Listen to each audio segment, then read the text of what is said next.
Warning. Punks at the Cinema contains coarse language, blood, gore, drugs, and nudity. Any people, including family, friends, and celebrities, are impersonated by us and done so very, very poorly. So due to this content, this podcast should not be listened to by anyone, ever. Thank you. I'm not even supposed to be here today! What up, punks? Welcome to another self-serviced episode of Punks at the Cinema, podcast where a few buds sit around, crack open a few cold ones, and rip on or praise some of our favorite movies we've loved growing up with, or other brand new movies that we've never seen before, or just old movies that are classic that we've never seen before either. This is episode 9, recorded on January 21st, 2023. Happy New Year, motherfuckers. I am your fucking host, Captain Tyler Nightmare, and to my right is Dingus. Oh, sweet baby Jesus. Ooh, buddy. And to my left is Scott. Hi. What is going on here? I can't hear anything. Hey, I'm here. I got those mixed up. Jesus Christ, Tyler. We had one job for you, and you already fucked it up. To my left is Scott. Hey, how you doing? I'm Scott. I'm good now, buddy. And to my Center is Danger Dan, here for the second podcast, but you wouldn't know it. Yeah.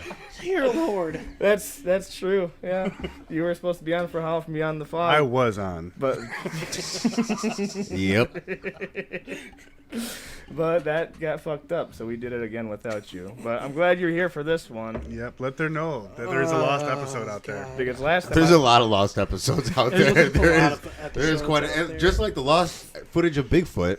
Oh god damn it, dude! Both are miraculous. You're gonna bring that up right now? Oh yeah. Oh, But man. that, you know what? Send us some sort of request if you want to hear mine and Tyler's what is it? What's it called? Or the commentary about the Bigfoot documentary. It's called Bigfoot Monster Mystery, and I discovered it through Straight Chilling Podcast, and it's seriously the greatest thing you can ever watch with friends fucked up. Oh, you say greatest a little loosely. I Oh believe, man, no, it is the greatest, and I have to thank them for fucking showing me. God damn, is that shit? Watch it, just watch that shit. Yeah. After you watch it, you might ask yourself, why the fuck did I watch this? But it's still worth a watch. It definitely is, dude. All right, we got off track there already. Clerks III, that's what we're talking about today. But before we do, does Mr. Dingus want to plug some shit in? No, not really.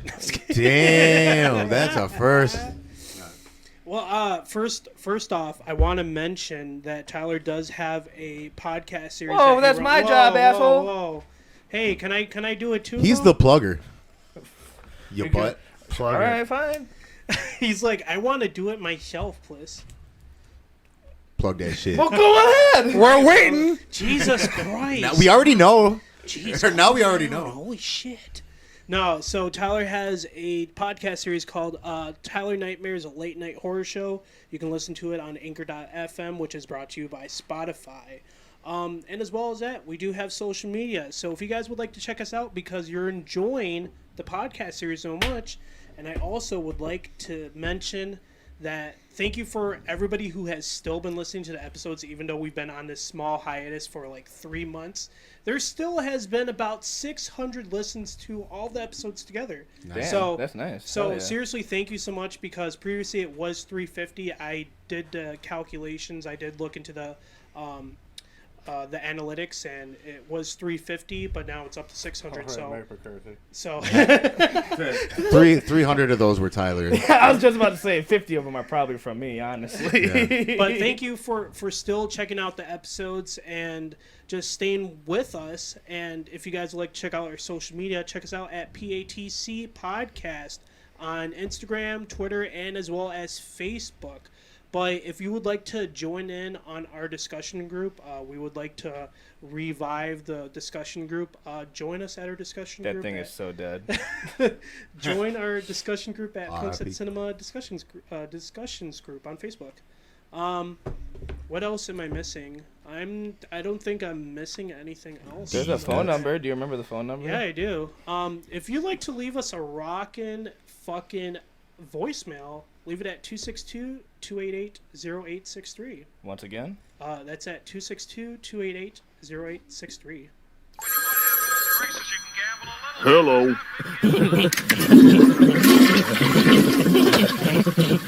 Yeah, leave us a voicemail. We want to hear from you, motherfuckers. God damn. Yeah, please. Yeah, please. We want to hear somebody for once and not fucking scams like we usually get. Mr. Tacky. Hey, wait. There's nothing wrong with Mr. Tacky. He is a nice fellow. What about that guy that listened to Kid Rock? A little iffy. Yeah, a little bit. No, I'm not talking about them. I'm talking about fucking scam calls, man. Oh, insurance shit? Yeah, hey, did you did you own this house over at 1620 Buttfuck Avenue or some shit like that? Jesus Christ. And you did. And you probably did. You owe us $3,000. You know what you should do with that number too is write it in all the stalls for a good time. Oh. Excuse me. For an extended car warranty, call. They call you. You don't have to call them. I think that's it. Well, I'm plugging some shit. Yeah, go ahead. And I'm doing mine more properly than you did. Yes, my other podcast, Tyler Nightmare's Late Night Horror Show. You can find on Spotify until I figure out how to put it on iTunes, everything else. You can follow that on Instagram at Tyler Nightmare's Horror Show. I just released an episode this past Monday on the new movie Megan, and I had a guest on there, The Wiki. I had my friend The Wiki on there, so check that out. Sorry about the poor editing. It was my first time editing an episode, so fucking bear with me, all right? Thanks, guy. Didn't notice until you said it. Second up, my band Warplot. I'd very much appreciate it if everyone gave that a like and follow on Instagram and Facebook. Facebook says Warplot, and on Instagram it's at Warplot69. And speaking of Warplot, we have 4 shows coming up this year so far. On March 4th, we will be at Starlight Skate Park in Winthrop Harbor, Illinois. I forgot that date, but another date in March will be at the Port here in Kenosha, Wisconsin. And then May 29th is here in Kenosha again at 58 Below. And then on June 10th, we are going back to the Melody Inn in Indianapolis. So any of the Indianapolis listeners, come fucking jam out with us that day. And that's pretty much all I got to plug in, John. Do I get plugs too? If you want to. What do you got? Well, I got Dan's Whitley's live and in person, only if you know me. God damn it. Whitley, wah! All right, Carl. So if you're lucky enough to enjoy it, then you get to hear it, but that's pretty exclusive. You hear that, FSJ? So do I get Jay has the Whitley's too. Plug it in, Scott. What do you got? I don't have any. All right, boys. Moving on. Let's warm up this conversation with some shit we've been watching here. Hey, what you been watching? I want to start with Dan, Okay. just from this week. Yeah, what this week? I won't go into it as elaborate as I did before on that Lost podcast. I did check out that 90s show from Netflix. Oh. It's okay. I mean, it pays homage and fan service. Is it the same? Close to, because that 70s show I watched the first 3 episodes today, and the first episode felt like that 70s show episode because there were so many because a lot of the originals cameos. It was always, I hate to use this word, but it was always campy, that 70s show too. Yeah. And it's nice to see so much of Red and Kitty, and just the nostalgia of it. Yeah. And I don't think the new characters are even going to be close to that 70s show characters. No. But for Netflix, The nostalgia wears away kind of fast. for a Netflix adaptation, I think it'll do good enough. That's all I got to say about that. Yeah. That's all I got to say about that. Is that it? Yeah, on to the next person. Fuck off me. Jeez, Tyler, you're like, I'm trying to push on with this. John, I want to hear what you've been watching. I can give a fucking full review. You guys got mad at me last time, so short and sweet and to the point. What the fuck? Thanks, Butters. Nice and sweet. Short and sweet. Thank you. Yeah, what have I... Okay, so I watched that 90 shows as well. I've been watching that this week. Piggyback. Hell yeah. I've watched that this week. I also what did I watch this week?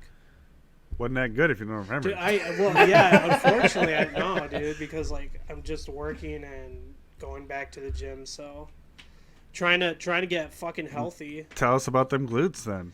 What have you been doing at the gym? Fuck it. What have you been doing at the gym? All right, so this is fucking gym talk now. Fuck what you've been watching. What you been doing at the gym, dog? Oh, he's probably at the doing gym, some dog. watching there too.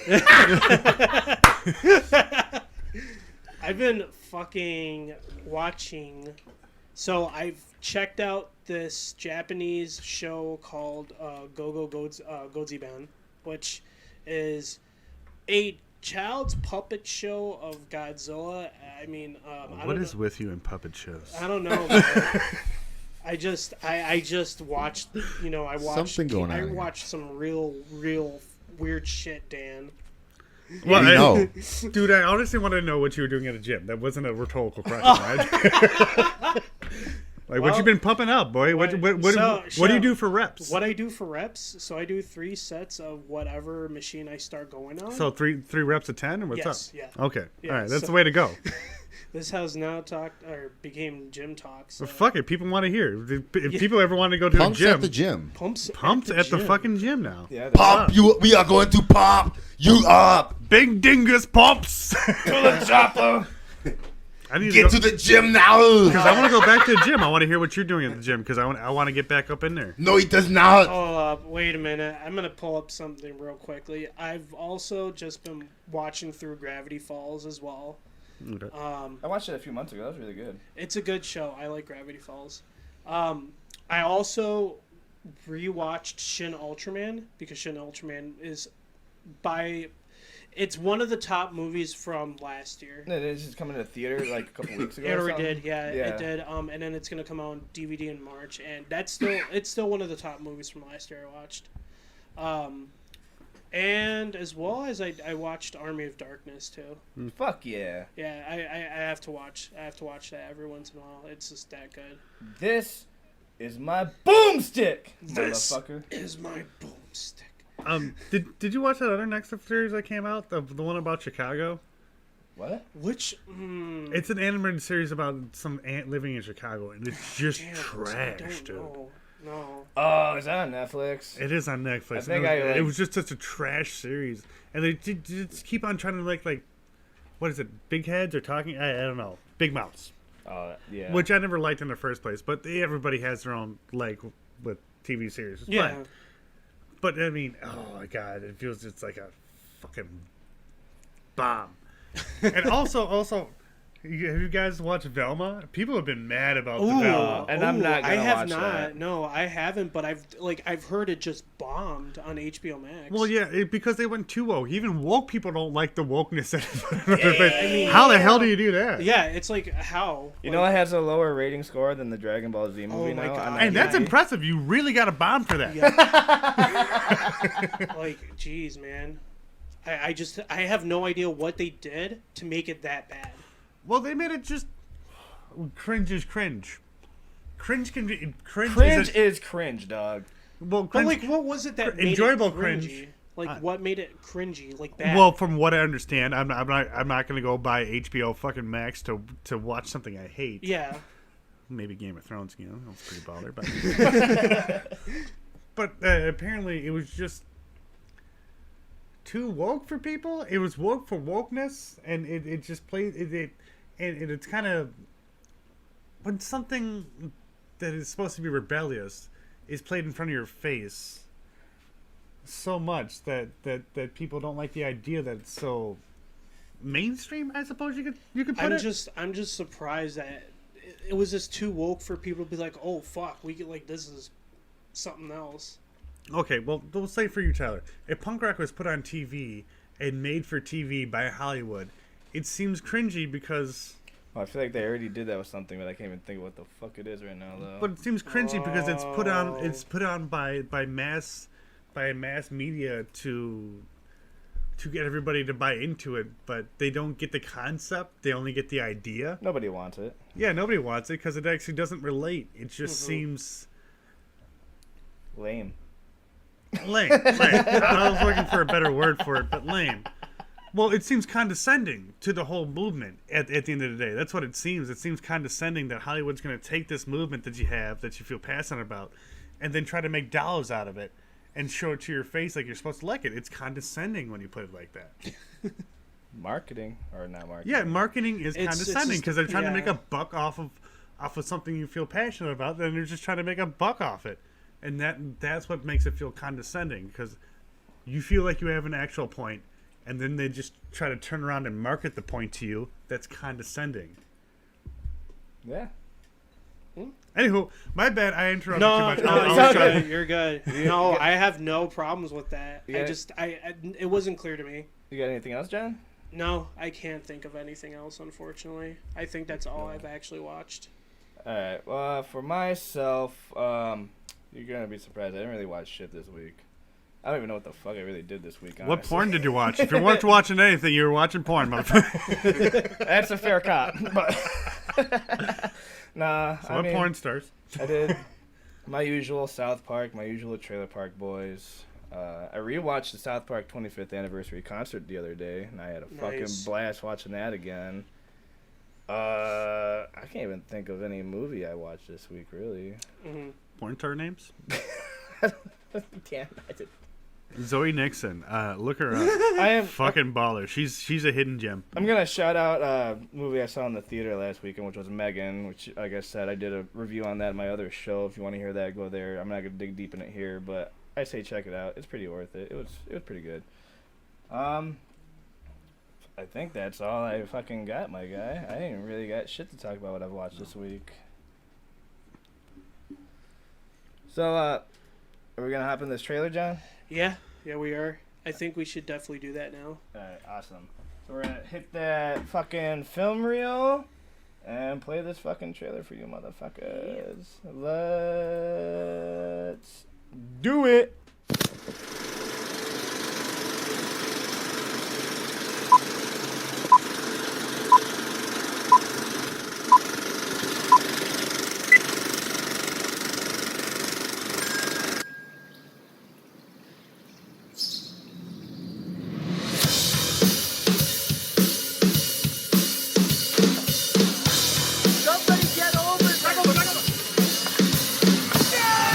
That's how we did it in the 90s, son! Can't catch my breath, man. Really? Should I try mouth stuff? What is this, a Tinder date? Get off of me. Oh, shit. Mr. Dante! I need an ambulance at the Quick Stop! Saved my life, man. Wish I had a life worth saving. What are you talking about? Sit around and watch the same movies over and over. I always thought you could have made a cool movie. You're right. I'm living on borrowed time. No more watching movies. I'm gonna make a movie! What's the movie gonna be about? It's about him working here. Meta. Everything in the script is something either me or someone I know said. I'm not even supposed to be here today. Maybe Jay and Silent Bob could be characters. Jay and Silent Bob are like C-3PO and R2-D2. They've been here since the first movie, which was the last time they were cool. But they've been with the franchise so long, they still give them cameos and put them on the lunchboxes. Snifty Booches! Please tell me why. They believe in you. You should put in that stuff you used to say about the Death Star contractors. Get sued by Disney? No way. Now that's what I call acting! Take off your pants. What the hell is this? I added a scene where you get shot. I'm not letting you kill me off in the third act. What if there's a sequel? A sequel? What am I, a hack?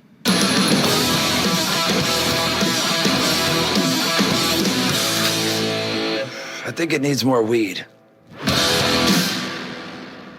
Clerks III, directed by Kevin Smith, released September 16th, 2022. If you guys haven't seen this movie yet, here's your spoiler warning, so go watch the movie and come back, so we're going to spoil the fuck out of this fucking movie right now. Uh-oh, spoiler warning. Alright, a little quick synopsis reading on IMDb. It's very short, but here it is. Dante, Elias, and Jay and Silent Bob are enlisted by Randall after a heart attack to make a movie about the convenience store that started it all.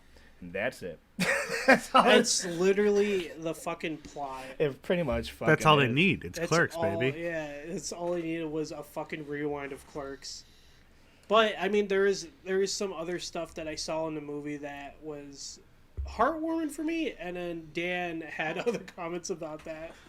Well, on this one, I mean, it is purely fan service what they're doing in this movie. And it's beautiful to see because I feel like they did fan service right in this movie, while also hitting deeper points. Yeah, like Kevin Smith's actual fucking heart attack he fucking had. Yeah. Yeah. They hit deeper points in this movie, along with comedy, along with fan service.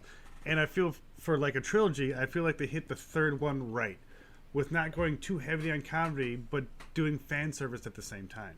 Mm-hmm.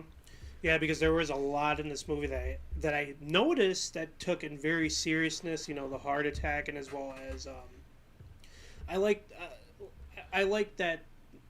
What is it? That they took it very, very personal. You know, on the deaths of someone.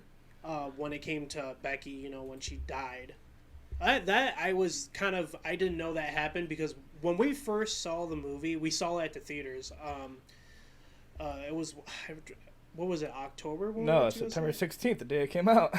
I thought we saw it a different day. No. But I don't remember it now. Oh, no, we probably saw it like that next day or Sunday, but we saw it that weekend, though. Okay. I know it was opening weekend for sure. Okay, I didn't remember exactly when we went to go watch it, but we missed, I want to say like the first 5 minutes because I didn't remember anything from the first. You know what? That's why I don't fucking remember MCR at the beginning of this fucking movie then. Yeah, like, so... The goddamn Black Parade. Yeah, so we missed the first 5 minutes and I had no idea what was going on because... We didn't miss anything! But they explained Becky's dead. No, they didn't. Not in the first 5 minutes. They alluded... No, they did allude to it. The first 5 minutes is a whole MCR song. Yeah, not in the first 5 minutes, but later on they did allude to... Yeah, later on, not the first they 5 alluded minutes. to But there was... But with the little memoir of Becky, it said Rebecca... The obituary? Yeah, the obituary. Yes, they did. That is in the first 5 minutes. That is, and I did point that out too earlier. So that I didn't find out until after I watched it again. You missed that whole thing when you watched it? We missed. Yeah, like we did 5 miss that first we 5 missed minutes. 5 in the theater. minutes. Yeah, because I was trying to get a beer. Fair enough. Yeah, we got there and it was right in the scene when they're opening up in the convenience store. With Rando and Elias bitching about Jesus and shit, butt as thieves. always, yeah. Well, I'd like to allude to how they did fan service in this movie. Go ahead. Because they're doing fan service in a way of obviously referencing the other two Clerks, but they're also referencing fan service in a different way. And this is what I found very interesting about the movie, is about if you watch Clerks 1, you are a certain age, right? Okay. Trying to call me old? Well, yes, and that's what the movie alludes to in this kind of fan service is the age that you are now when you watch Clerks 1. If you really enjoyed Clerks 1 to Clerks 3, there's been such a span of time, and they serve fan service to you in a way that includes your age and the things you were going through. You know what I'm saying? Yeah. Yeah, that. So they give fan service in that way, which is a more direct thing. I mean, they were definitely going towards this is a fan service to you grew up with Clerks and you are at age now to where you are seeing these things happen before your life that are happening in Clerks 3. I feel like it's a fan service, but I also feel like it's like a homage to the original. It is, and that's what I like to call fan service. Exactly. Okay. I feel like it's two different things. Well, because fan service is completely different than a homage. Okay, well, agreed. They're paying a homage and they're doing fan service. Yeah, but they're also relating to a certain base that is a certain age. In this movie, they're definitely doing that. The old fucks. The old fucks. They are. We're getting heart attacks in the movies, bud. Come on. Yeah, Randall looked old as fuck in this movie. Yeah, they're at least 40. Or no, not 40. What the hell? They're in their. It says they're pushing 50s. 50. Yeah. Well, when does Clerks 1 come out? 94. And I should have asked this off. And they were 22 years old in that movie. But is Mallrats related to? Well, it's in the Skew of You universe. Okay, so Mallrats is in this universe. Yes. So we can take Mallrats as also a point in time where they're playing fan service too, or trying to relate to their audience. A very niche audience, probably at this point. Well, I think Kevin Smith has always been good at that. He's always been very meta in his movies, even in the first Clerks movie. Yeah, of course. But even in Clerks 1 or Clerks 2, they're not paying so much homage to the age that is watching it or has grown up with it. So I feel like, you know, this is a growing up with us movie, you know? I feel that too, definitely. Although I kind of felt that in Jay and Silent Bob reboot too. Yeah. You know, and this one being the antithesis of it all. Here's something I want to throw out too in this film, because from the style that he took from the first movie to the third movie, you can tell, you already know that he's already have years on years of experience of like how he does his cinematography, and that's, you know, how we have Clerks 3. It's just, there's a huge leap from, like I said, from his very first movie to now. I mean, that's all directors. They grow and learn. It's just they grow and learn, and it's just like I love seeing that, like, because it's exactly like with Sam Raimi, you know, when he did Evil Dead and then Doctor Strange and the Multiverse of Madness. And Mom. Yeah, and Mom. That I just love seeing that stuff, and I saw that exactly in this movie. You know, that entire experience worth, and just like how you take a different retrospective. Yes, I love that. Like, Kevin Smith literally took like something real that fucking happened to him and put it in this movie, and that makes Did he actually have a heart attack? Yes, he did. Oh, okay. Yeah, wow. he did. And he had the heart attack that Randall had in this movie. It's called, I looked it up real quick because I didn't want to forget. Widowmaker. Well, the real name for it, it's a acute myocardial infarction. Dr. Tyler. And that Wow, you have a PhD in cardiology? I had a PhD in fuck you no. But yeah, because he had that heart attack. Fuck, was it?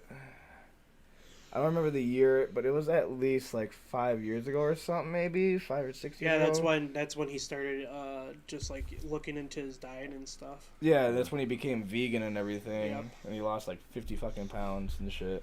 Yeah. But I love that, like, he took that and put it with these characters that are just, like, been clerks their whole fucking life and been wasting away just watching movies and smoking weed and talking shit all day and, like, not really living a life, except for Dante, who did have a life, but it got taken away from him. But Randall's just always been the same stubborn piece of shit asshole since the first fucking movie, pretty much. And he keeps with that in this movie. Yes. Almost until the end of his friend's death. Yes. He keeps with that, and I'm happy they did it that way too. I am too, because it's because like when you're gonna learn your lesson, does Randall actually learn a lesson from it? No, he only learns that he valued his friend. Yes. He didn't learn not to be an asshole. He just learned like not to disvalue people that love him. I didn't think about it like that. That's true. Wow, what a dick! Nah. Because he loves being an asshole. That's who he is, and they never took that away from him. All they tried to show him, what he tried to show himself in the movie is, don't be a dick to the people that love you. Just be a dick to everybody else. Ain't that the fairest cop ever? Fucking I there's a part of me that wishes this movie was a bit different though. In which way though? Like, I wish it was like an actual like story instead of like trying to like reboot the first movie but make it an original thing as well too, like trying to recapture everything. I don't think they were going for a reboot. I don't think they were either, but it's what it feels like. What it feels like to me is they're going for a wrap up. You know, they're cutting loose ends and cutting all the storylines and up. That's why I wind down with it at the end. It is a wrap up for sure. It is because I was like, oh my god, are they gonna go with she owns half the store at the end of the movie? And they're like, nope, it's a wrap up, motherfuckers. You know? I know. I heard you over there saying they're not setting up for a 4. Yep. Nope. They just wrap it up like nope. Okay. No, I gotta say something. They can't, about man. This. All right, go ahead. Okay, I got it because this has been on my fucking thoughts since we saw this movie. I don't think this is the end of the entire story of Clerks. This is just the end of Dante's story because he's dead. Well, it starts. Do you feel like they could make a Clerks 4 that would be Clerks. Fuck no. Dude, I'm asking him. Dude, You're asking the podcast world. You're asking. Well, okay. You're asking everybody. Like, could Put they down in the comments below. Could you Slam that bell? No. Could you make this movie without Dante, the absolute fucking Well, they cooter wouldn't. of the They film? totally do a fucking Dante's not a cooter. No, I'm just kidding. They do a Force Ghost Dante the whole movie, just like they did with his girlfriend. You know that had to be the thing. They've already did in this movie. You can't take that away from the next movie. It had to be Force Ghost Dante. Nah. Okay. Let me No answer. more Your, fucking let me Force answer your Ghosts. question though. I think it's possible, but I'm going with high no because, yeah, the fact that Dante's dead, they can't really continue the story. But they have, Elias, who was already part of Clerks since the second film. He's also Oh, he could fill in, definitely. yeah. I would kind of like to see that too. Because he's part of the But story. Elias he's would be part too much of their- a bitch, though. High note. Let's high note end this.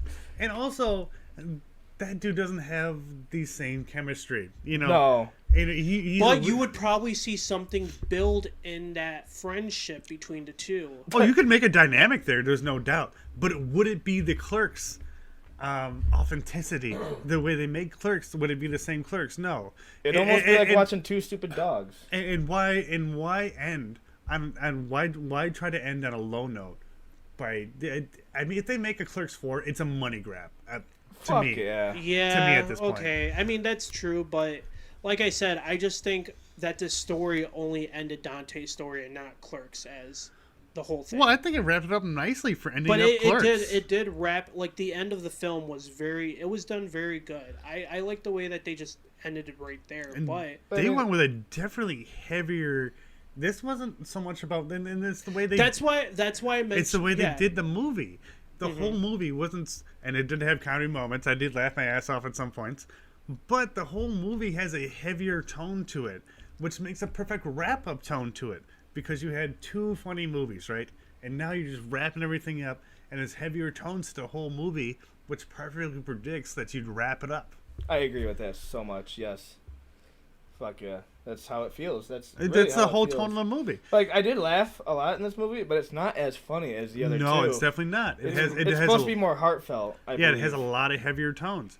And that's why I said previously, that's kind of the fan service to the age of the fans who grew up with Clerks. You're living this reality now that's done. It's done. Your friends die. You're getting old. Well, it is. I mean, I know it's true. It's just the way you said that. Your friends die. It's what it is, man. And this movie hits on that, and it's part of the point of heavier tones. Like, I'm 33 now. You guys might be a bit younger than me, but I'm getting to that age We're where not too far. Well, not too far. I said a bit But younger. we're still like yeah. 3 years older than me. Jeez. I said a bit younger, motherfuckers. I said that. What am I missing here? The point, no. A bit younger is the point, motherfucker. But it's alluding to those heavier tones of growing up, and life's not as fun as it used to be, and they keep on alluding to that. They keep on going to past Clerks where it was funner. Life was open, and now you're left with the crushing reality that this is your life and there's no choice. I feel that so fucking much too, because I still keep trying to live like fucking 16 years old. I'm exactly. I'm still trying to keep catching those days and shit. Yeah, but I'm exactly realizing like now they're doing. as I'm approaching 30, it's like, no, that's done, dude. Yeah, and this movie hits on those points. That's why I'm saying it's so fun. It's beneath fan service what they're trying to portray to you in this movie is growing up, the hardships of growing up, the difficulties of growing up, And the fear of growing up. and the fear of mortality, and Yeah. and the Thank fear you. and looking back at your life and saying, did I do anything? Those are all really deeper points that this comedy movie is trying to give, and it's weird to see a comedy movie give it so well, while also still maintaining its comedy. It's a fine balance, and I think this movie did that balance very well. I agree with you there, for sure. I remember seeing this in the theater and being like, damn, this was a good movie. I feel like, didn't I cry at the end? I feel like Yeah, I you did. did. I was tearing up too, because I was like, that really. You're almost tearing up over there again. Yeah, I know. Yeah, dude, because that fucking hit me real hard. in the emotions, because like I said, that's why I enjoy this movie a lot, just due to the fact that you know that he put a lot of time into it, or just a lot of thought into it. Well, his own life experience he put Yeah. into it, and his own, and it's the thoughts we all think, and it's the thoughts we all feel. That's why it's so, easy to feel with. That's why it gets you, because we're all going through this. It's a unique human experience when you start to get to those ages. I mean, obviously we're not 50, but you get what they're getting at. Blink twice, you will be. Shit. For real. Yeah, no, it's true. But I have half my life left to live, and I'll be 66, and then So I kind of want to point out the worst person in this movie. Yeah. Fucking Jay Muse. Really? Yeah. Why? They didn't add much to it. Jay and Silent Bob didn't add too much comedy to this movie. I always love him, but Jay was just so off to me. But it at even the goes same back point, to the Was reboot. it because of his teeth? Well, that doesn't help. Well, no, he didn't add too much comedy, but he didn't add too much depth either, and that was the problem. Oh. I mean, add one of the. When Jay Muse ever added a lot of depth? I'm talking about Jay. No. Yeah, Jay. Yeah. Jay and Silent Bob. Yeah, he didn't add one or the other though. It wasn't emotional depth and it wasn't comedy. So it's kind of like at the end of the movie, you kind of feel like he's just there for prop. I mean, that's what he kind of was in the first movie, too, No. technically. But he was a lot funnier. Yeah. True. Put that shit in my hand. Your dollar bills. Oh yeah. Okay. Don Juan Dollar Nooch, motherfucker. No, yeah, I didn't really care for him in this movie. As much as I fucking love Jay and Silent Bob. Oh God, that's you. Damn. Don't do that again. Shut up. My ears, our poor people's ears. God damn, we're rusty. It's been a hot minute. Fucking yeah, and Kevin. Yeah, Jay. No, not Kevin. Jay. I don't know. Jay. I was not feeling him, and I fucking love Jay, dude. I feel that Jason Mewes did. He pushed it a little bit more into character. Like he tried to make him more funny, but I don't think so. I think he did. I think he pushed it just a little bit more. I don't than think he they should have tried enough for him to be funny. Actually, they're quite opposite. I agree with that for sure. Like his shitty acting, trying to read his own lines from the script. That shit makes me cringe. Honestly, I can't stand forced. that. Yeah, That's like I mentioned. It seemed like he forced it a little. He forced his character a little bit too much. Yeah, he was just playing off his platform a little bit too hard, and it didn't feel original because you're trying to force it. Really, he just needed to be himself like he's always been. But that's a fine line kind of thing. They should have just let him be himself instead of trying to force his comedy through. But again, they're trying to do fan service to everything in this movie, right? Because they made the first two movies and with Mallrats. Yeah, but I didn't hear him walking in the store singing $15 in my hand kind of shit, though. Yeah. Which they could have done, and it would have been fine. That can stay in the greatest movie ever, Jay and Silent Bob Strike Back. That's that movie. And Silent Bob talks a little bit too much for me to be. Can we count how many times Silent Bob has talked in this movie? Well, it was like 2 times in this movie. I think it was like 3, maybe. 3, maybe 2, but in the other movies, like 1 or 2. I do get. He does get like a few one-liners, and then that would be it. But yeah, he did talk. He's got that amazing monologue in Chasing Amy. That is a really good monologue. And then he did a monologue in this one too. A great monologue. I'm a fucking film director, dude. Fucking, he's like, Silent Bob's gonna shoot this in black and white. What the fuck? No. He's like, which is a callback to the other Clerks movie. Yeah. Which is why fucking Kevin Smith had to do it in a way, because he didn't like the lighting in the store, and also I think the budget wise too. Which doesn't ruin any nostalgia for Silent Bob talking at this point. It's already happened. Well, I mean, that's why he needed to be Silent Bob. Silent Bob, because he had to be Silent Bob because all he does is talk. So in order to be in his own movie, he had to shut up and be Silent Bob. But in his movie, I mean, and he didn't. The silent parts, I don't think were too great for Silent Bob. No. Except for when they're buying weed and he sneezes. But I didn't like that. I was okay with that. That shit was. I'm okay with that one. He's like, it's the '90s, son. Yeah, like I feel that. I'm trying to catch the '90s still too, but like, fucking weed's like almost legal fucking everywhere and shit. No one gives a fuck. Nobody if you're selling cares. fucking weed and shit. Not in Wisconsin, not yet. But we're working on it. Hopefully. Another thing I liked about this movie is they didn't pander to anybody. They just kind of made the movie with no political correctness or no political wrongness. They just made a movie. Yeah. That's always great to see in this day and age. And that's when a movie comes out because they're not pandering to anybody. Yeah. That's good to see. They just kept to what they did. And I think Kevin Smith likes to do that a lot too with a lot of his movies. It makes the movie more genuine in the end. Because it doesn't seem like you're pandering to anybody, because you shouldn't. The only thing they're pandering to is, again, fan fucking service. Yes. Which they do a great job. Can that be the word of the day? Fan fucking service? Every time Dan fan says that. fucking service. Because that's when I was watching this movie, I was like, dude, this is such good fan service. And the way they accommodated their fans with the storyline on top of that that's not technically fan service, but they're the way they conveyed a point about the people they were going to show this movie, or the people who were going to like the movie. In their situation, they made a situation that the people are probably already in, which is even better. Yeah. Fuck yeah, because they're all getting old too. Yeah, exactly. Exactly.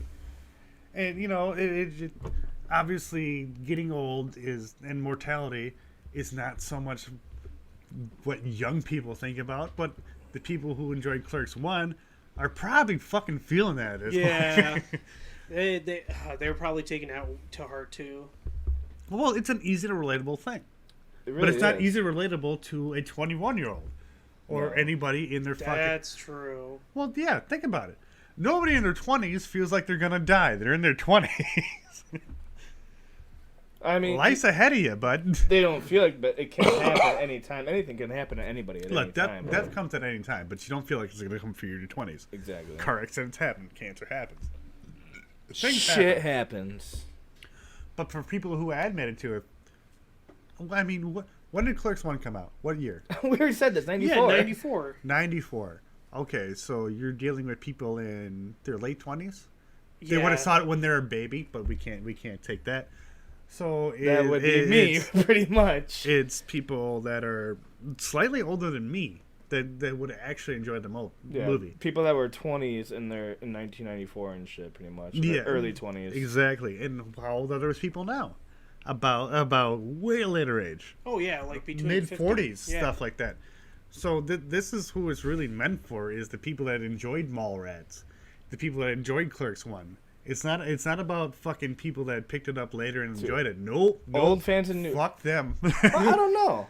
I might. Well, this movie's purpose and this whole movie's sentiment is about people who are older and the way life is for them now. I feel that too. I was gonna say, because I watched Clerks 1 and 2 for the first time probably right when Clerks 2 came out. And that was like 2005 or something. I mean, this whole movie is an existential crisis, basically. I mean, yes, of course it is. Motherfucker almost dies and wants to make a fucking movie. Yeah, and and shit.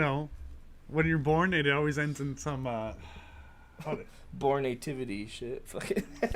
When you're born, it always ends in chaos. It always ends in catastrophe. I like the way Norm Macdonald put it. Pure entropy. There's no pure entropy. That's just. I said entropy, but yeah, that's what it is. Though it's only the decline of things. Yes. I'm just a little bit sauced right now. I can't pronounce words correctly, and that's all that is. Saucy Man, I Dan. can never pronounce words. So you're doing better than I am. Welcome to Wisconsin. Thank you, Big Dingus.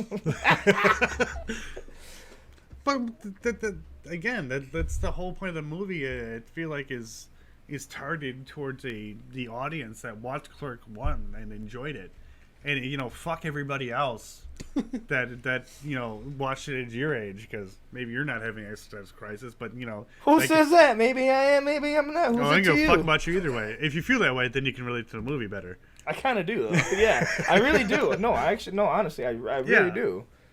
It's because, almost 3 years ago, my dad died of, heart failure at 47. And so he was right about the age that Dante died in this fucking movie. Yeah, that's why I really feel that, and I kind of think about my own life as pushing, do I want to keep movie, doing what I keep doing, or do I want to make a change? This whole movie is about a deeper tone with comedy linked into it. And again, I'll say they did it perfectly all together.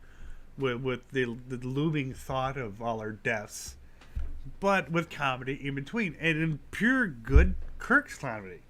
That's what they did really well. They still had What would you say? What comedy? Clerks. Oh, Comedy. Okay. I flew out of my mouth. Right? I heard Jerks. I should have No, known you said Clerks though. I didn't even hear Jerks. I heard Clerks. Okay, he heard Clerks. Fuck you. Fuck me. All right. Slap my ass and call me a bitch. But for a third movie, especially one to tie everything up and bring everything together, I think they did a good job in this movie. With obviously it wasn't as comical as the first two, and obviously I definitely agree with that. Yeah. With way deeper tones than any. They took this movie a lot more serious than they did because they wanted to tie the storyline all together. Wanted to end it. Yes. I'm still gonna be the one who's saying that I think they could pull it. They could try to pull it off. If they wanted, do another film. If they wanted to leave an open end, obviously did because he put him behind the counter. Yeah, he put. So they did leave the open end there, but they did that in such a way that it was subtle. Yeah, and it don't you can carry that as okay. That's just the way it is now. It doesn't have to be another movie. Yeah. Hey boys. Because hey, yeah. The Scott is here. Finally. The Scott has come back. Oh shit! Oh, where's that condenser now? I told you. No, my bad. I wasn't feeling good for a little bit there, but I'm back now. No. It's all right. I ate a double cheeseburger and it really fucked me up. All that onion, dog. I'm telling you. I was gonna say it was definitely the cheeseburger though, because I threw it up and now I feel great. Damn it, Randy! It was the cheeseburger. It wasn't the gin. We'll find out because I got a little bit more. Scott, do you want what the fuck? No, it was definitely the cheeseburger. Okay. Do you want to catch up a little bit and give some thoughts? Never add water to cheeseburgers. Oh, I wasn't paying attention. How far did you guys get? Oh, I mean, we've just kind of been talking about the movie. Yeah, just the movie in general. So what's your? Yeah, I want to say a few things.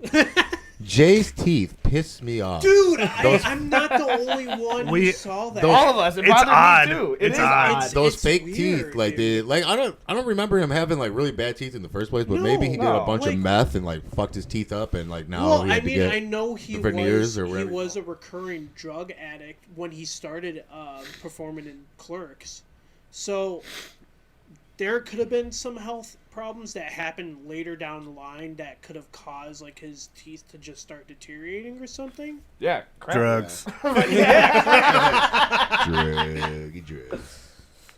Oh yeah, a couple things I want to talk about. They were selling weed outside the fucking Jay and Silent Bob were selling weed. Like this guy comes out of the store and he's like, "Is anybody even working?" Yeah, that's right. Fan service. Take a drink, folks. I just did. Oh, I wasn't talking about us, but okay, no. That works too. But yeah, the guy comes out, he's like, and then Jay's like, "Well, you know what you want?" He's like, "Yeah, I want three pre-roll snoogan," or what does he say? Snoogan joints. And then he gives it to him, and then he's like, "That's $100 flat." What'd you think about it? Was that $33.33? So like, where's the other penny coming from?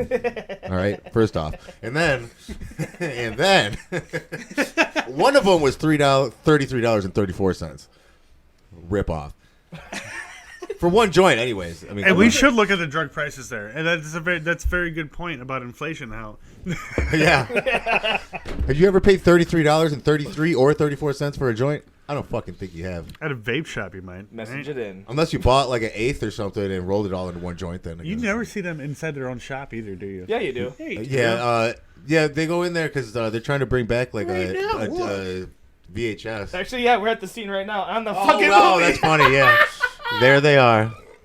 Dan's like, you never see them in their shop, do you? Yeah, you just see it right now. Yeah, shut up, Dingus. You're right. Because they tell him, yeah, when the video store closed down, they're like, the video store closed down? He's like, 20 years ago. Like, we're in it.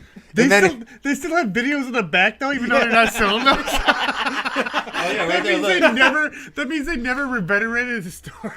No, not really. They never did. They even said like, we left it the same here. You know? Oh, did they say that? I didn't catch that. And Silent Bob pulls those 3 pre-roll joints out of a movie case. I loved that. I fucking loved that so much. But that makes sense because when they were filming the movie in their shop with the girl, from the first movie that tried to trick Randall, saying like, "Is this the right movie?" Yeah. No. But because it kept saying like horror and all a bunch of different genre films in the background, I was like, wait, where do they get the money to make all these signs again? I didn't know they kept it the fucking same since they fucking bought it. They kept it the same. Even and here's something that I remember watching in the theater after we stayed past the credits. They talked about how the original owner of Quick Stop Groceries wasn't able to run like the store after Kevin Smith left. Kevin Smith was assisting him to keep that place running until he was able to do it by himself. And that's when he said, we're going to film the final movie at the actual Quick Stop. You know, I don't know if you remember that. I vaguely do, man. That's kind of my other problem with this movie. We seen it once in theaters, and that's the last time I seen it until I just bought it on Blu-ray the other day. Mm-hmm. But dude, watching it just like yesterday or 2 days ago, I still have a hard time kind of remembering this movie. Like I remember like the main things, but I don't remember a lot of the jokes. Like I remember the cameos, but I don't remember all the cameos and shit. Okay. I'm happy they did all the cameos though. That's kind of cool. cool. Oh, dude, I'm happy because it makes it feel like Yeah. more of a segment movie. When you throw in the cameos, I was surprised that he was able to get a lot of the actors back for for real, this movie. Like that was surprising. He got like almost all the original people in Clerks. Like the original people in Clerks, everyone that we saw were the same people that played their roles. Was Danny Trejo ever in fucking Clerks? Or did No. That's just the audition. Yeah, that was the audition. Well, no, dude, I really like the auditions. The auditions were sweet. The audition was such a great. So many scene. cameos. That fucking scene in the movie was so good. I actually had a. In the theater everyone was busting. I'm not supposed to be here today. Fucking Ben Affleck. He goes off doing a quote from fucking. I should have wrote more of those down. Was that Meet the Parents, Meet the Or any of Fockers? them. I think it was Meet the Parents. Oh. I got nipples too, Greg. What the fuck? Why? Ben Affleck didn't need to be in this goddamn movie. Well, you knew he was gonna try to bring some. Okay. So, yo, you know, Ben, I just wish Matt Damon would have popped up too. I kind of do too. But no, Matt Damon's not really. Oh yeah, he is in some of them, right? Or he's in. He's in Jay and Silent Bob Strike Back. Yeah. Oh yeah. Well, for the Goodwill Hunting scene. Yeah, and he's also one of the angels in Dogma too. Oh yeah, that's right. Because it's Ben Affleck and Matt Damon are the fucking angels. Matt And when I saw this movie, I started putting clues together. Like, what universe are fucking Jay and Silent Bob in? And these guys let me beautifully know that. I mean, it was pretty fucking they're all in obvious. the same universe. Yes. That means Jay and Silent Bob were in Dogma, and they're in Clerks. Yep. Which is a wild thing, then I can put two and two together that when he's talking to his dead girlfriend, well, if this is the same universe as Dogma, well, that means in this universe that there is a heaven and a hell, there is a God. Yes. Okay. In yes. this. So Ooh, I like where this is going right now. Well, because. Okay, if I see him talking in his girlfriend's grave without Dogma being tied into his universe, I have to assume it's his own mind, right? But now that Dogma's in the same universe, now there is a definitive heaven and hell in this world, in their world, because Dogma takes the same place. Yes. So that is actually his girlfriend talking to him. However, if Dogma didn't take in the same place in the same universe as Clerks does, Now, if it didn't, then I'd have to assume it's his own mind making believe that his girlfriend's talking to him. And there's a huge difference between that, because that means he's thinking about Malcolm's X huge dick instead of his girlfriend. Malcolm Triple X.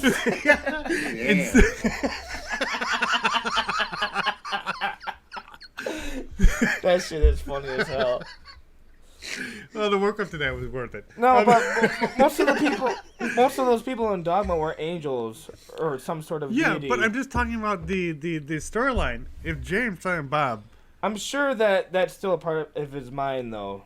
I don't think that's her. Well, just no. being there. Dogma's a place in this world, and if it's the same world, then why not? Where the fuck is she coming from, then? She's coming from fucking heaven, where she's nailing fucking Malcolm X and all the other dudes. What the fuck? That's where she's coming from, because that exists in this world. And why not? Where's the door? But if those worlds Dude, were that door is probably the fucking bathroom. But if those worlds were separate, Oh Jesus! if those worlds were separate between Dogma and Clerks, then fine, you'd have to give it that it's its own mind. But when you weigh in that Dogma and Clerks are in the same universe, heaven and hell exist, and spirits exist. So why not that she would come down? That's feasibly possible in Clerks the world. Okay, I'm kind of picking up now. Yeah, because in fucking Dogma, God and hell exist. I can't.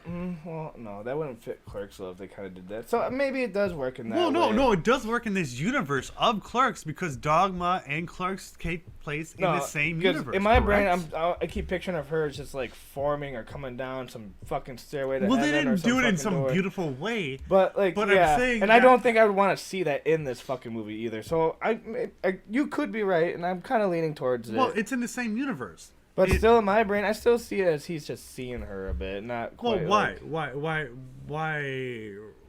I understand. I can understand without. Well, he's if in the middle of a midlife crisis. If Dogma doesn't exist in the Clerks universe, that's what I thought, and that's why I asked you. Does Dogma and because Jay and Silent Bob were in that, I was like, is it all the same universe? You guys were like, yeah. I'm like, oh, okay. So it is in his own mind. See, fuck you, Marvel. Jay and Silent Bob did it first. Just kidding. But it's all in the same world, so we can reasonably say that yes, spirits do exist in here because there is heaven and hell and there is spirits. So I like that. I like that you really thought about that and brought that to this table because I don't think any of us would have even fucking thought about it. Well, because in that moment I wouldn't have for sure. Because in that moment I was like, okay, well we got to ask this question: what is this that he sees before him, and in what universe does this take place? And it's weird that you talk about a universe, but Clerks does deserve it because they constantly go on about this talk.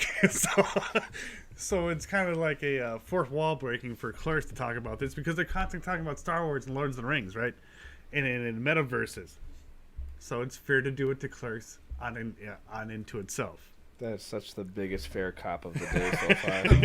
The fairest of all the cops. Yeah, it's meta on meta. Man, I'm so glad you're fucking here for that. God damn it, dude. I would have never even thought of shit like that. Yeah, fucking, that was awesome. I'm kind of speechless right now because you've changed my mind. Well, then why are you talking? Because I don't know. Because I'm on a podcast. I gotta say something. I can't have dead air going on. But in that moment, we can presume that it's actually her ghost talking to him. You've kind of put it in my brain. I'm kind of leaning towards that now. Only because Dogma exists in the same universe. And what's your argument against it? All right, yep. That you're wrong. You take it away. That's my only argument is that you're wrong. Oh fuck. No, I'm just playing. Well, yeah, no, that's a good point. I mean, they don't really. There's no clues. Well, I mean, there are clues. Obviously, you're pointing them out that it could happen like that, but I mean, they don't really like make that relevant or like a prominent idea. No. But what they do address in the movie is analyzing movies like that, though. Yeah. Which is even more interesting. Well, you gotta remember, Randall's like a movie buff because Yeah. he watches all those films that are in the video store. Yeah, he even says when he's on the bed, like, well, I've just been wasting my life watching these same old fucking movies every day, you know? And so it's even better to do it to Clerks in this way because Randall is such a movie nerd that it's better to do it to Clerks better than any other movie to do it to. Yeah. Right. I don't think they ever reference like Dogma or any. No, they don't. It's like But is it the only callbacks to like earlier movies really? They don't make or the tie-ins. Like, well, the daughter is the tie-in from Reboot. That's true. That but ties in. Here's something movies. that I had no idea is if they do because like they don't make it seem like she like that is his kid. But yeah, that's. Well, she's wearing the same thing from the Reboot. Yeah. Oh, okay. At the end when she's in the cooler, like stocking shit, she's wearing the same thing that she was wearing during the Reboot. Okay, I had no idea. I think I kind of overlooked the end of the movie, of Reboot. So I kind of it was at the very end after all the dialogue and shit was over. So- When they were panning out or zooming out. We can actually presume that is her ghost. Jesus Christ. Well, it is talking to her. Tyler left the room for a second because he thought that was going to be over with when he came back. Well, throughout the movie, and that actually makes it more wholesome and more real. because it's not just him having delusions. It's actually his girlfriend's ghost coming back to him. And it's a beautiful thing. She joins him in the end. I fucking did love that. Well, I loved it because they actually went through with it. That's a very good thing. I'm happy they did. Yeah, Dan starts clapping. Oh, they killed him!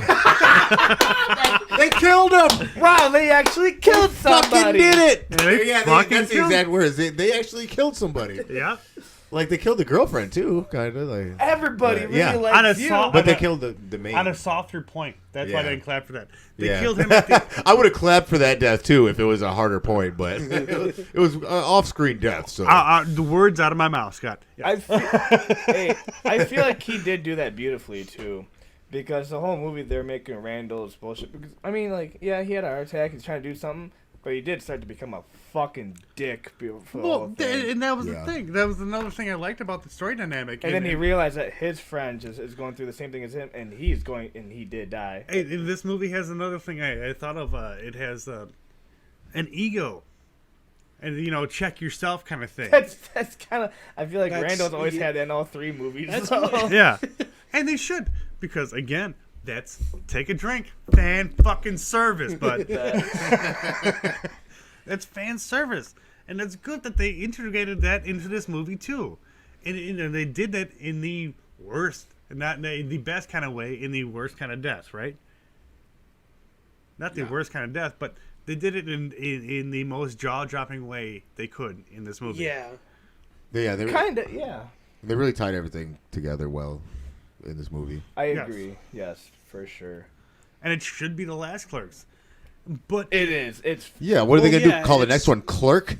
And it's just fucking Dante, or I mean, just Randall. Oh well, I guess they're. It'd be Randall and Elias. They did leave. They left. I would kind of like to see that a little bit. They left the door a little bit. They left the door. Yeah, not a lot. They left Small the door. dose. They left the door ajar. They left the door ajar. Maybe for a series.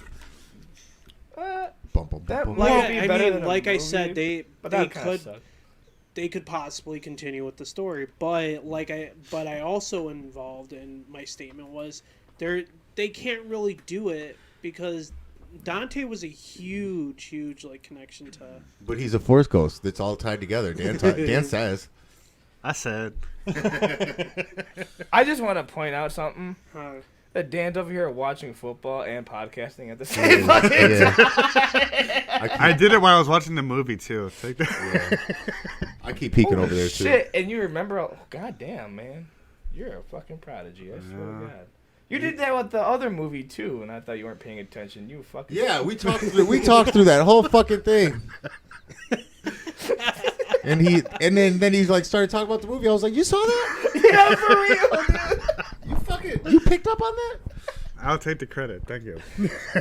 I want to talk about Elias a little bit, dude. Elias kind of was the funniest person to me in this whole fucking movie. I love this storyline. I love this story arc. I love the story arc for him, especially in this movie. Because you. So yeah, he thinks he causes the heart attack. He thinks he causes Randall's heart attack. He thinks he causes the heart attack, and then he's like, he said, "Fuck this! I'm gonna become a Satanist." Well, I'm like, yeah. "Oh shit!" Because God, he was praying to God that Randall would come out. What's more interesting is when I bring in the dogma aspect is God exists in this universe, right? Oh my God, Dan!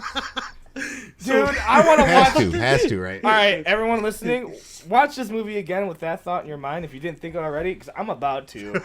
Because now my mind is slightly blown from hearing Dan talk about this. Because maybe Elias really did cause his fucking heart attack.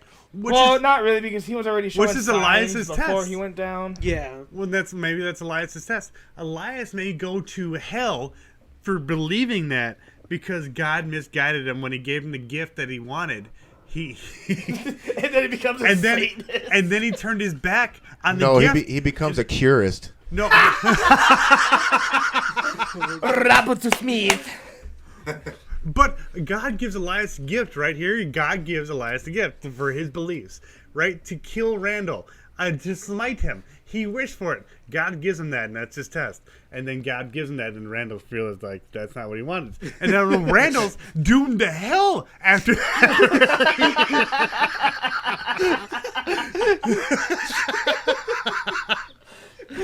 He is. is. He's doomed to hell after all his beliefs. That dude finally got him. That dude that was trolling him about God all this time, what does exist in this universe. God gives him something, and then he turns his back on it, and now he's a Satanist, which means he goes to hell. Man, I fucking love this so much. This makes a lot of fucking sense. So the only gift that God ever gave Randall is saying, like, okay. The only gift he gave him was being a dick. Smite this man. God smites him on the fucking point. well, to be fair, no, okay. I got an argument for that. Because I'm Scott and I have a fucking argument for everything. No. So before he actually asked God to smite him, Randall already did okay, the listeners can't see me do this, but he grabbed his shoulder and that's what I was kind of trying to say. Turned his arm around, and that was before God would know that what Randall was going to ask for. This motherfucker about to try to smite him. Let's go. I kind of think so because God's plan. It was all God's plan. That did start to happen during that argument of the whole. It did, but God would know what Randall wanted to ask for. You mean Elias? Elias. Yeah, Elias about Randall. Yeah. God would already know, and he already had a plan. So maybe that does fit in because he didn't start doing that till they did start talking about all that fucking weird shit. The whole then thing. He started doing that. Well, it's worse. And then Elias said, "I hope God smites you down." Are we in the Dogma universe? Well, technically, yes. Yes, and then they never say anything against it. Are we in the universe where Jay and Silent Bob made a movie? So then, where the fuck was Alanis Morissette then? Dead and not there. In Canada? Alanis Morissette is God, technically. Where's Chris Rock? But in Canada, she's God too. But if it takes place in the same universe, which is what I'm prefacing all this off of, because it has to be prefaced off all this, which you guys said it is. I asked. No, it is. So there is a God in this universe. Dan, if we don't move on from this shit. I know! Well, dude, it blows a whole storyline arc way up here. Okay, that's all I'm saying. And we can move on. You're so fixated on this So let's talk about when they need to start making the movie. Or when they decide. So, yeah, Randall survives his heart Why does it attack. cost $25,000? $27,000? 27. Not even. Well, that's probably how much half of the store was worth. So, since Randall put up his half of the store, that was probably the value of the half of the store. Well, no. Dante. He says to make this movie is going to cost $25,000. Then he says, $27,000, but who's counting? Which that was the budget of the original Clerks movie. So then on, he says, okay, now I got to get this for my ex-wife. Which she loans him $30,000. Does she loan him $30,000? Yeah, yeah, 30 she grand. did. Okay, he goes a little bit over. Good man. Yeah,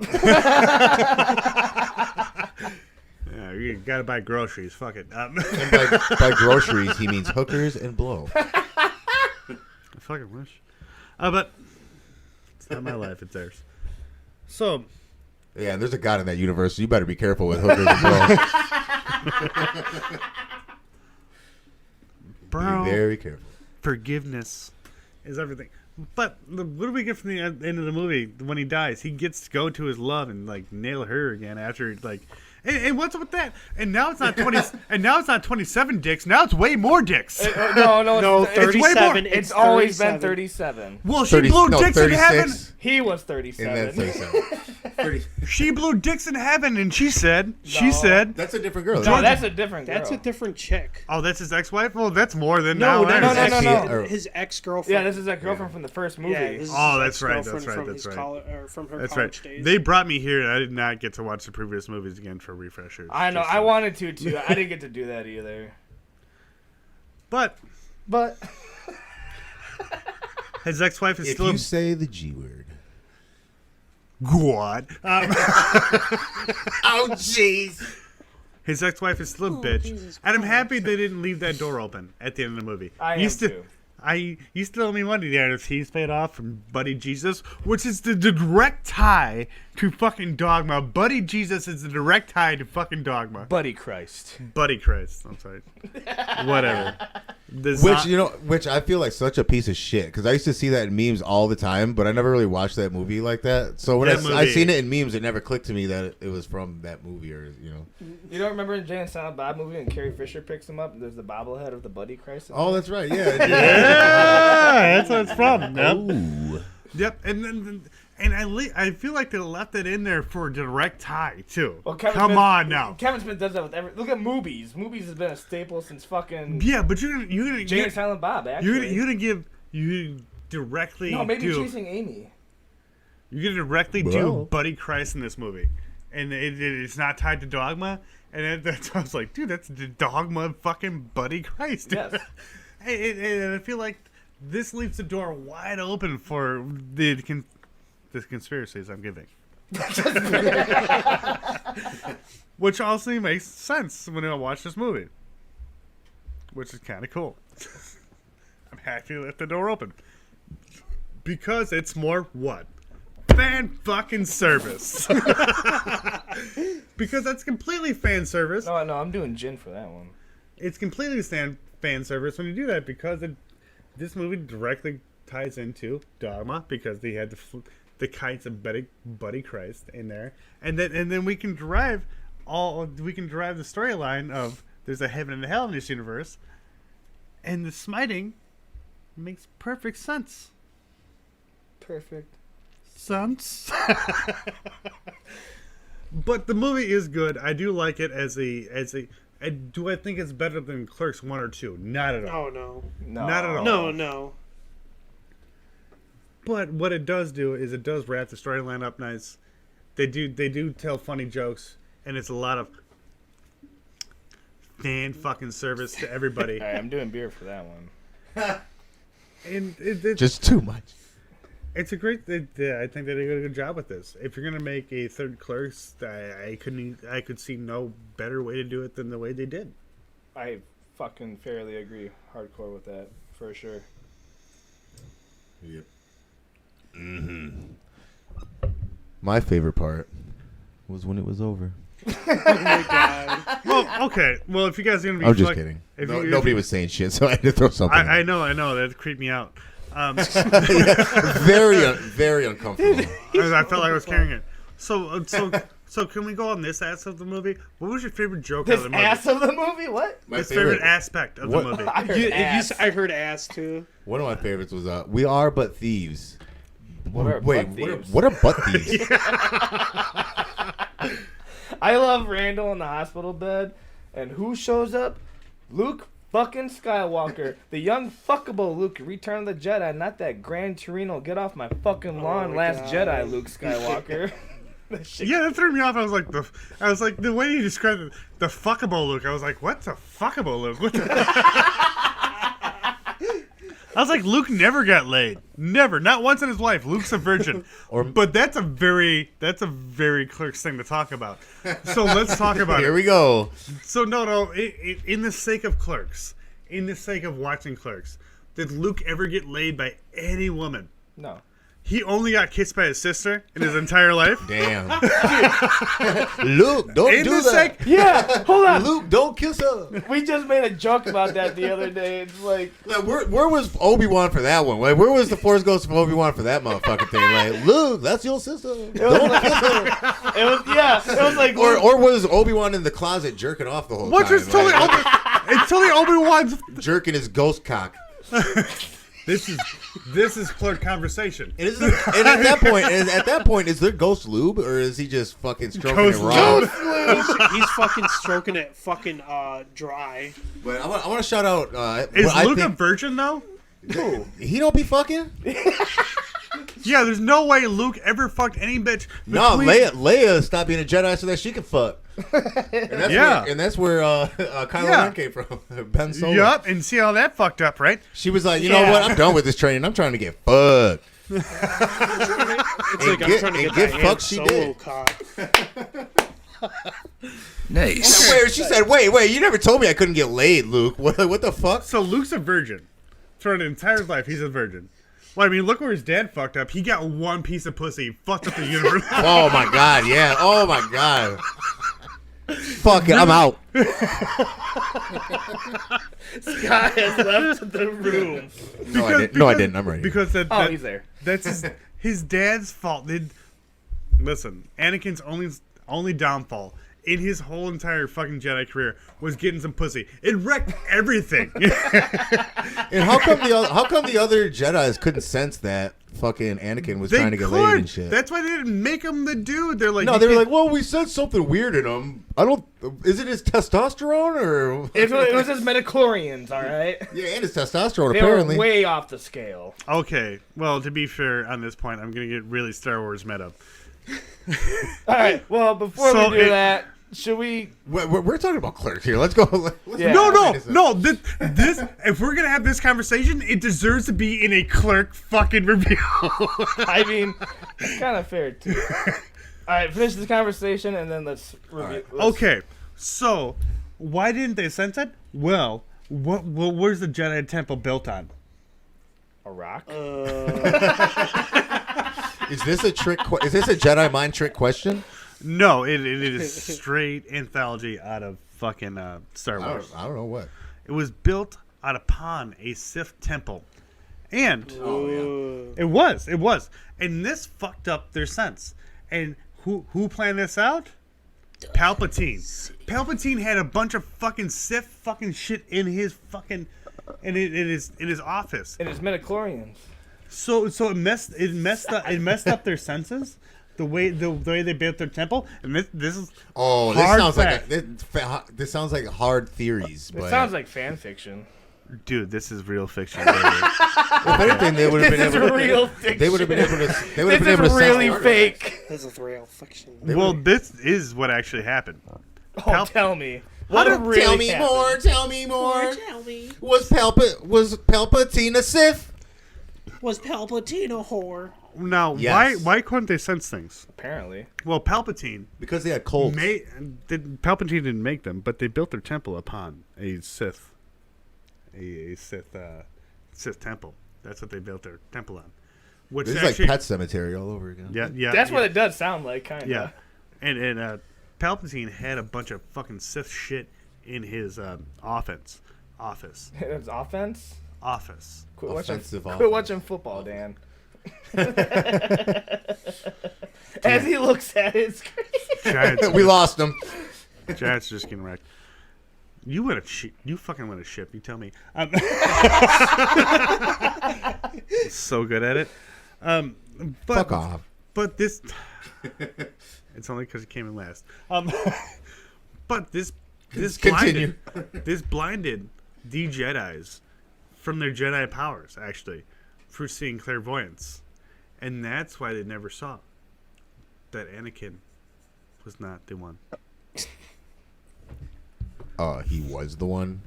No, he wasn't. So, watch it again. He could have. They didn't know it was Neo the whole fucking time. Like, what the hell is this shit? What? Nothing for the Matrix reference? Come on. Neo is the one. I believe. I know more Star Wars. Jeez, you guys, movie buff. I know more Star Wars knowledge than both of you. All of you suck a dick. I know more theories. Suck a jagon. Oh, dude, don't you get at me with your fucking Jar Jar Binks theories again. No, we're not talking about that one. That is the first one that comes to mind. Okay. But let's move on. Okay. No, let's talk about the end of the movie real quick. All right, talk about the end of the movie. So now Dante starts to have a heart attack. He really breaks down. He's like... He tells dies. Randall, you're a fucking asshole. Everything's about you, and all that shit. Actually, I did have a question now that you're bringing that up. Because John said it when we were watching the movie. He's like, man, Purgatory looks nice. No, that's what Dan said that, didn't he? No, he said Purgatory looks nice. I was like, that's fucking heaven. Exactly. Oh, yeah. And when you said that, that sparked the question in my head. Is that fucking heaven? No, it's Purgatory. I'm with John on this one. Well, let me explain to you why it's not. It would be more of limbo, not purgatory. Let me tell you why. Let me explain to you why it's not purgatory and it's heaven. So, what the movie theater? Well, it's obvious because his wife is there and he wants to go back with her. That's heaven. Well, No, the movie well, theater no, thing. and a movie Because he's theater not to dead me yet. is heaven. He's not dead yet when he's in the movie theater. Purgatory They is walk out of the movie theater, Regi- and then it goes to him dying. religiously. That's a fair cop, yeah. Religiously, what purgatory means is somewhere where you're trapped, and that wouldn't be purgatory because Yeah. he just walked right the fuck out. Yeah, he was like, she was like, "You want to get the fuck out of here?" So what this actually Yep. means, without taking it too religiously, is him in the space between living and beyond, and it's only just a reference to your life flashing before your eyes. So what we can assume from this is he actually never watched the movie, because obviously what he showed him, all those clips, weren't the movie. You can't No, take because he changed it. He changed everything. But Did he? it was showing clips from like the actual first movie, like the he real life didn't. shit. He was seeing the real life His shit. friend never saw the movie. What you saw was his own life flash before his eyes. Yeah, because he was seeing clips from the first movies. Yeah, which you could never recorded and which could never be seen Well, because they were never on tape. Yeah, he was seeing his own shit. So sure. the last essence. So he never saw the movie that he paid to make. What he was seeing and what they showed you was obviously his life flashing before his eyes, Yep. and him making peace with everything, and then walking off with his girlfriend into the afterlife. See, I didn't see it like that. I saw it as... Well, how can you never? No, get no, the- no, but I do like that, though. I kind of like it better than what I originally thought. That's because that's what it is. Because, Yeah, straight up. Well, yeah, it totally is. Now you say it out loud to me. But when I first saw it and I watched it again, I just saw it as Randall feeling fucking awful about everything he's done to Dante throughout their whole lives together. And And then everything. thank God he got to say sorry. That's all he ever wanted. That, and when he played the movie, I felt like that That wasn't the movie though. I thought it was. Finish. No. And I thought that he changed everything. He scrapped everything and just... Nope. put Yeah, whatever. and how the fuck fast did he edit this whole movie? That's a fair cop. Because too, like he has a yeah. heart attack, he's in the Also- hospital, or unless it was like a few days that he was in the Also, hospital. they'd be or breaking the something. fourth wall like a motherfucker. No, that's just Randall dying and seeing his whole life flash Dante, before his eyes. yeah. Yeah, it is. Yeah, I It like is that. because you have all the old scenes. Kevin Smith, call us and let us know. Please, dude. And fuck yeah. again, this is more fan fucking service. I was doing gin for that one. It is. All right, but yeah, that's the fucking movie. It is. I thought it was a good movie. I thought, cried both times that I watched it. I I thought teared up both times that I watched I it. thought they did it correctly. All right, and- guys. Let's rate, review, and recommend this movie. I'm gonna start with Dan because I don't know. Just what's your rating? What's your review? And do you out of recommend it? what? Out of what? 10. Out of 10. Out of 10?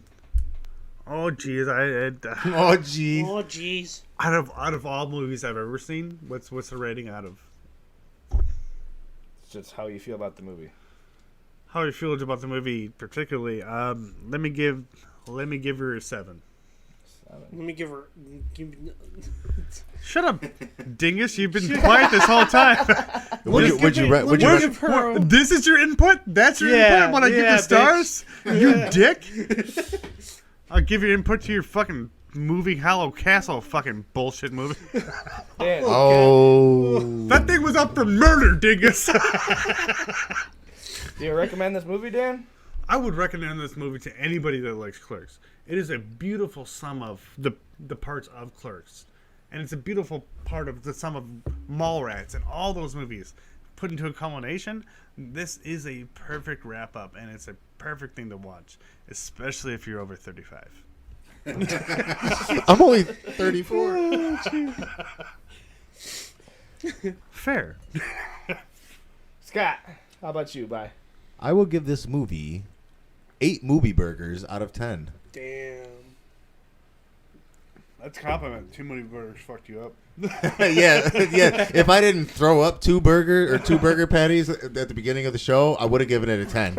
But yeah, I lost two movie burgers. Let me go back. Let me give him an 8 because the way. Are you fucking serious? Yeah, You let me can turn a 7 into an 8 on your paper, Tyler. It's the He's easiest like, number fuck, to change. I already did this. Now I gotta do this over 2. It deserves an 8. They did. And I would recommend it. Oh yeah, I would recommend it to like 34 people, and plus everybody else Why too. not 37? That's all. I was just about to say that. Why not 37? Oh, fair. Oh, fuck. That's a lot Holy of dicks. shit, That's a lot of cock. Oh man. John! Yeah, what's up? How about you, buddy? Ooh, so Shout out to Giants fans real quick. Your team is getting demolished right now. And Giants fans like Sorry, John. Where is the precinct? Let us into the playoffs. We're gonna murder you. Fuck you. You're gonna fucking lose on a boat again, nigga. Damn it! All right, John. Sorry about that. God damn it. Okay, so I'm. And now for something completely different. I should have played But same thing. a lot more in this episode. So I am going to honestly fall through with the same rating of 8 out of 10 because this movie hit me really hard in the feels. Yeah. It just fucking got me, and I'm like, dude, everybody is going to go through something like this in life, and as well as like fucking fan service, like. They Oh? No, they God just damn it. they did a lot of shit that was recalling back to the first movie, especially just playing that entire sequence of all the snippets from the first movie at the very end when Randall died, Dante died. Yeah. Like that. Yeah, and they were showing a lot of the same snippets that they were recording during the movie. Yeah, or yeah. During Dante's, during his movie, yeah. Yeah, through his movie, and it was just good, man. Like, yeah, absolutely. I just have to give it an 8 out of 10. Oh, Tyler put the calculator away. I think I know his score. I recommend this film to everybody who is a fan of Kevin Smith's work, especially when it came to Clerks, because these were very, very memorable films for a lot of people. Like this was a good movie. Hell yeah, it was. All right, Mr. Nightmare. All right. I do recommend checking this out. It is a pretty good, solid movie. Storyline is pretty good, especially knowing Kevin Smith's background and that he actually lived through this, and like it's got a lot of inspiration on his own life and his own characters. And why is my shirt off now? Because I spilled beer all over it. Because someone said fan service, so Drink. yeah. In the middle of my review, shit. No, that was you this time. Anyway, I don't know if it's that memorable though, because like I said, it's hot in the theaters.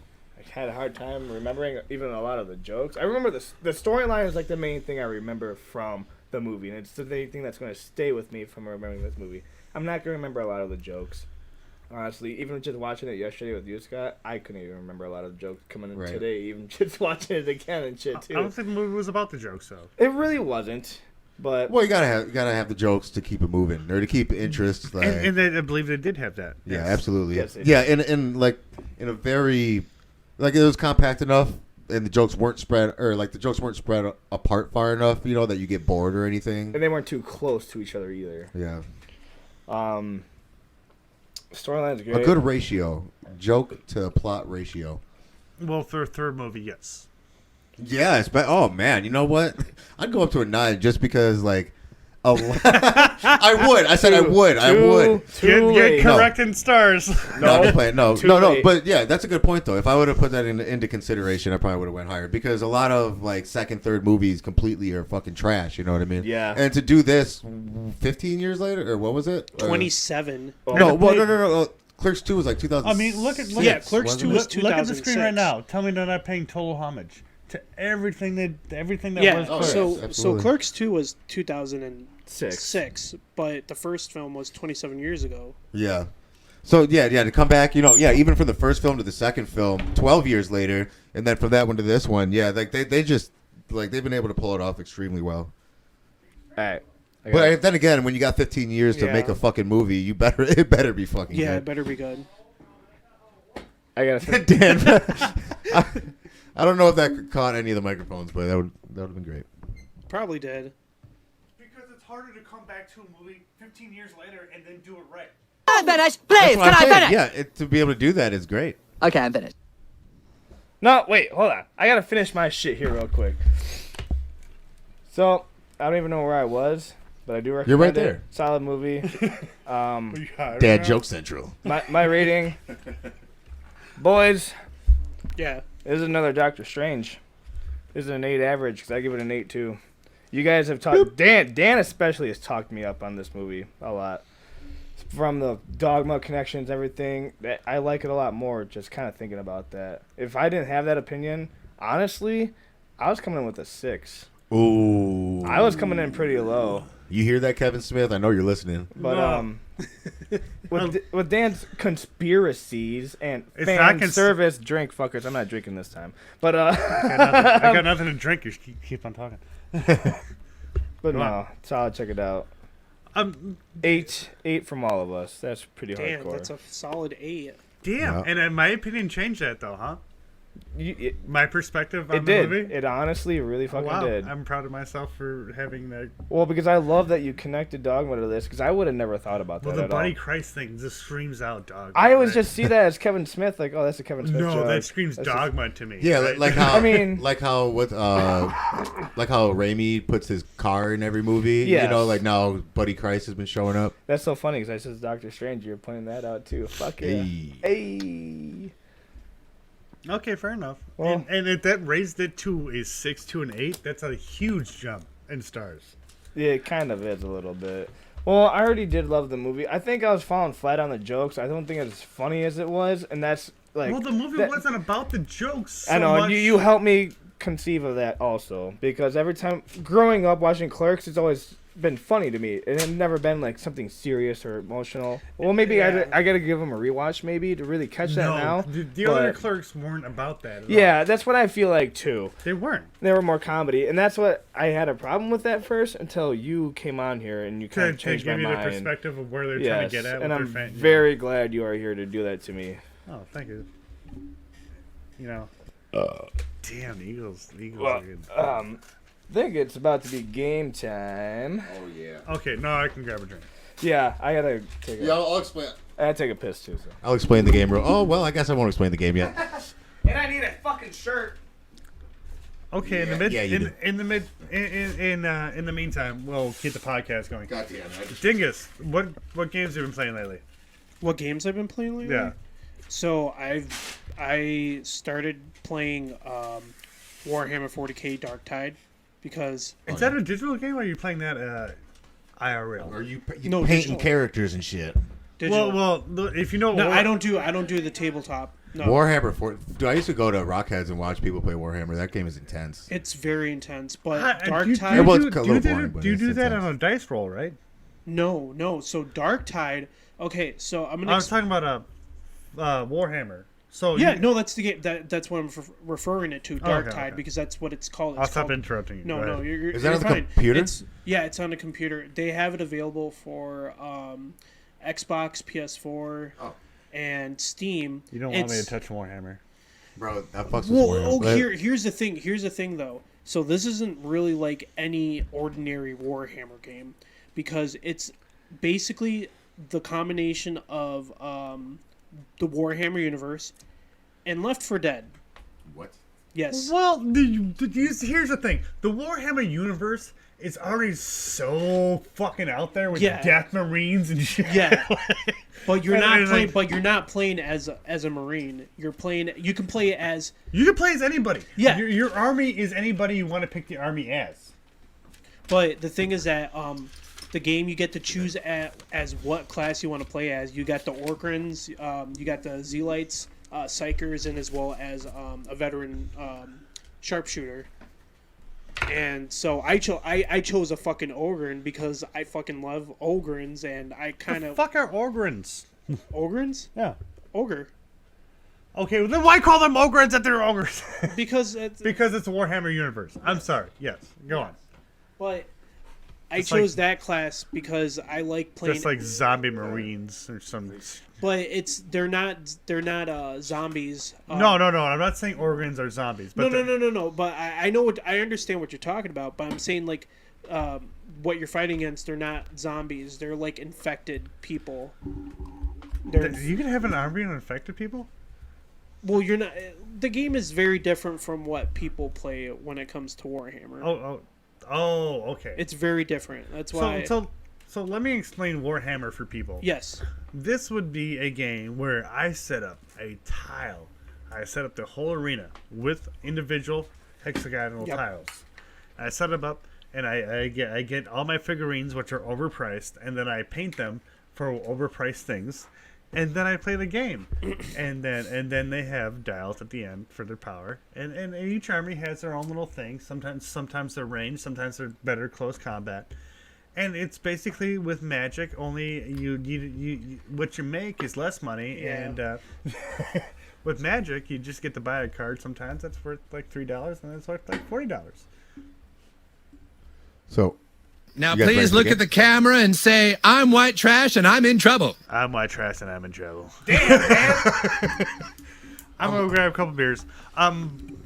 To wrap up this conversation, 40 The drop was to wrap up the conversation. No, I have to. You don't leave that. About to wrap these nuts around your chin.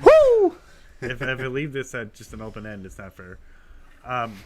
Warhammer is worth playing as fuck.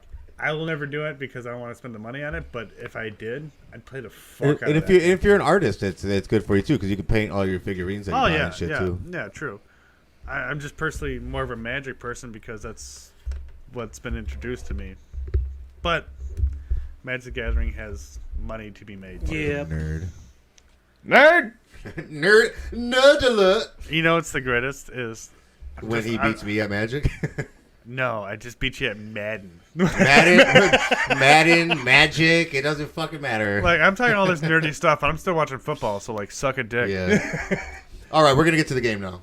Fuck yeah. We don't have any game drops, do we? That fucking sucks. I just remembered that. Yeah, I know. I never made one. Welcome to the game. This is the fucking game. Woo! That was a pause for station identification. You see, right. and so I gave you guys these pieces of papers because everybody's gonna write down their answers, so nobody tries to fucking Price is Right or anything. Can't write, I'm retarded. Or anything like that. Oh, wait, hold on. Hold on, damn. All right, so I have 10 movies here, 10 movies by Kevin Smith, and we're gonna do. And this game is gonna be called Rotten Tomatoes, and basically what we've always done for this type of game, we're gonna guess. I'm gonna give you either the critic score or I'm going to either have you guess the critic score or the audience score for any given movie, and you will get 1 point for being closest. You will get 1 extra point for getting it on the nose. What's the scale? Well, if we're talking about the scale in your bathroom, Dan, not good. Where's the cups? Where's my drink? You want a beer? No, I have beers. Well, where's your red Solo cups? Oh, as soon as you above the coffee maker, those cabinets. Gotcha. Arriba. So yeah, oh yeah, and Dan, to answer your question, the scale is between 0 and 100%. You got that, old bish? No answer. All right, moving on. All right, so you guys got it right. Oh, yeah. Oh well, I mean, we've done this how many times? Yes. Come on. Sorry, I got a little lazy with the game this week. I felt like I didn't have enough time, but then I got it done in like 5 minutes. So I had plenty more time to make it more intricate. I actually had a different game. I'm sorry. No, it's okay. I'm the game master. Do you want to play 2 games? Oh, Scott can play. Well, did you do Rotten Tomatoes? What did you do? No, so I have a completely different game I have made up. It's called. Well, you should have told us. Well, you guys wanted to play Rotten Tomatoes, so I said okay. But now I'm intrigued because it's probably a more interesting game than mine at this point. It's like a Whose Line Was It? Oh, fuck. We're playing both games. I'm down for that. Oh, damn it. I want to play that. That sounds fun. Okay.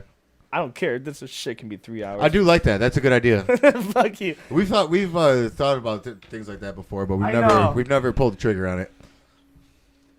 All right. So Dan, between 0 and 100%. Okay. One point if you get closest to the percentage. It doesn't matter if you go over or not. And then one more point. If I get 1 point to the percentage of 100 points, what's the odds of that? Very low. But you'd be and then surprised. you get. Oh yeah, people guessed it right on before. So the first movie we're gonna do. I don't watch movies. I'm just good. I should have put these in chronological order, but no. I didn't. No. I'm kind of glad you didn't. So, but the first movie is going to be Clerks, and we're gonna do both scores for this. Fuck it. Okay. So, what do you guys think? Write down what you think the critic score would be for the first Clerks movie, 1994.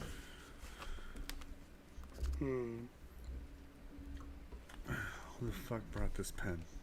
I gave that to Tyler for his birthday, okay? All right. It's a stupid pen. Say what I hope your answer is stupid, too. Probably will It could be. All right, everybody got it? Everybody got something? Yeah. All right. Tyler, what do you think the percentage is for the critics? For the critics? Yes. I went with 94%. 94. John. 82. 82. 96. 96. And the winner, with 94%, is Tyler Nightmare. Fuck yeah, dude. The correct answer was 90%. Tyler, play me in Madden and get wrecked. I will. I suck at It's only Madden. been one question. Come on, Dan. Yeah. Don't be like me. Come on, Danger Dan. Play me in MLB The Show or you'll get wrecked. I've seen Scott explode in my house. I think All I've right. been there too. We're gonna do the audience score for this one also. Okay. Hold on. Before we do that, can we go? No, we're playing the game. No, that one time you stole a star from me. Bro. Mutilation. And you know what? Tyler was going to win anyways. Mario Party. Yeah, it was Mario Party. I just whooped Maddie T's ass last night in Mario Party.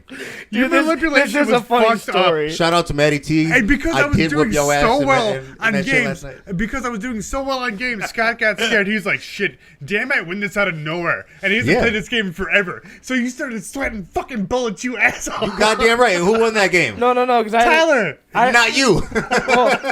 I had a chance to steal a star. I was gonna steal it from somebody, and Scott whispered in my ear like Palpatine, "Steal the damn star." No, he didn't just whisper it. Collusion. Ooh. He didn't just whisper it. He made a whole Hitler speech about how you should fucking Steal his star now. Yeah. He's like, "You take 10 star. I can't." Because he didn't give a fuck if you won it. It was just me not winning. You son of a bitch. Hey, sometimes you gotta do what you gotta do. If I wasn't gonna win, I didn't want Dan to win.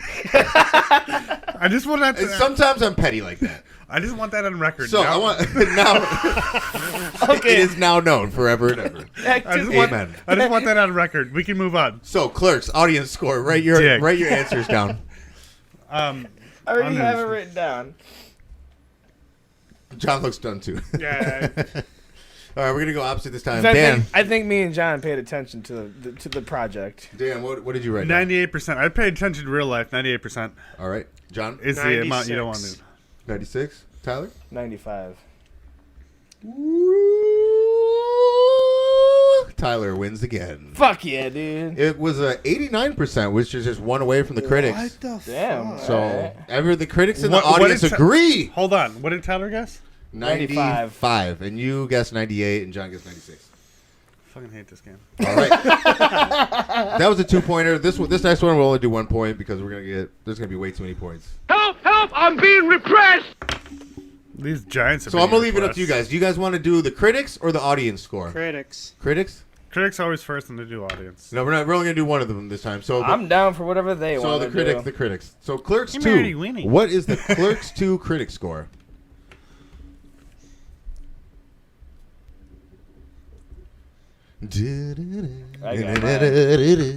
All right, Tyler, you first this time. Final answer's in. I'm going with 82%. 82 for Clerks 2. Dan. 94. 94. John. 90. 90. Oh, shit. Ooh, y'all are getting fucking slaughtered because Tyler takes it again. Fuck yeah, dude. And Clerks 2, surprisingly, the critics only gave it a 63%. I had a feeling it's going to be kind of low because it's not going to match the original movie, especially fucking 12, 13 years later or something. Tyler has 3 points. You know what? We are going to do the audience. We're going to do them all for everyone. Fuck it. Oh, god damn it. Now I'm fucking my board over here. Good. Yeah, I'm keeping track. I always do. Audience score, Clerks 2. Fuck. That's a good question. What could that be? Well, did you win it again? I don't even have an answer yet. Very asshole. good reviewer. Somebody made podcasts about Whoa. I am not a good reviewer. I just like to talk about I would say movies. you are. Come on now. Don't doubt yourself. I appreciate that, but you can fuck off. Damn. You can fuck off with your compliment, Dan. That's what a real critic would say. Do you got anything yet? No, I don't. I'm We'll sorry. figure it out. I changed Two numbers. Fuck that dude. I changed a review on a movie just by talking. Fuck him. All right. I got mine. All right, Dan, you first. I got Audience score. I got a 72 on that. 72. John. 90. 90. Damn, dude. I have 79. God, Tyler takes another point. Fuck yes. Because it is an 84% for audience. Wow. Okay. That means you're base, Tyler. Yeah, so Tyler's got 4 points, and you guys both have jack squat. Moving into the third movie. You suck. So I'm going to save Clerks 3, actually. Beat you a Clue any day, dude. Come So, on. Oh, we know. We know. bro, I don't want to get back into that right now. So next I'm going to do Chasing Amy. What do you guys think? I have the critic score was I have for no idea what Chasing Chasing Amy. Amy is. So I unfortunately have not seen that one yet. Wow, I'm the only one that's seen it then. You know what? We're gonna skip that then. That's kind of unfair. No, it's fair. Okay. Just let me take a random guess, because that's basic. All right. We're gonna go with Tyler first this time. The critics. I don't even. Hold on. I don't even have a number yet. For Chasing Amy. What is Chasing Amy? It's another movie by Kevin Smith. It sounds gay, so. It's a pretty good movie. Hint, hint. It's a pretty good movie. It is a good movie. Kevin Smith has like the best dialogue as Silent Bob. Hey, don't press that one. Oops. That one, huh? Tyler, you got it yet? Nothing on that row. Yeah. No, I don't, because I got distracted by someone pressing buttons that didn't be pressed. I can push that one. That's gonna be a game too. Is it actually me doing it, or is it the thing? It's a game for the audience. All right, Chasing Amy. Chasing Amy. Well, the audience that's here is very dedicated. Thank you guys for staying this long. Yeah, thanks Tyler for the 100 listens that you gave us, and thanks everybody else. That's true. I appreciate my first time. My Your official first time. Okay, Chasing Amy. All right, I got mine. Did I say the critics first? Right? Yeah, critics. Okay. What do you got? 63%. 63. Johnny boy. 76. 76.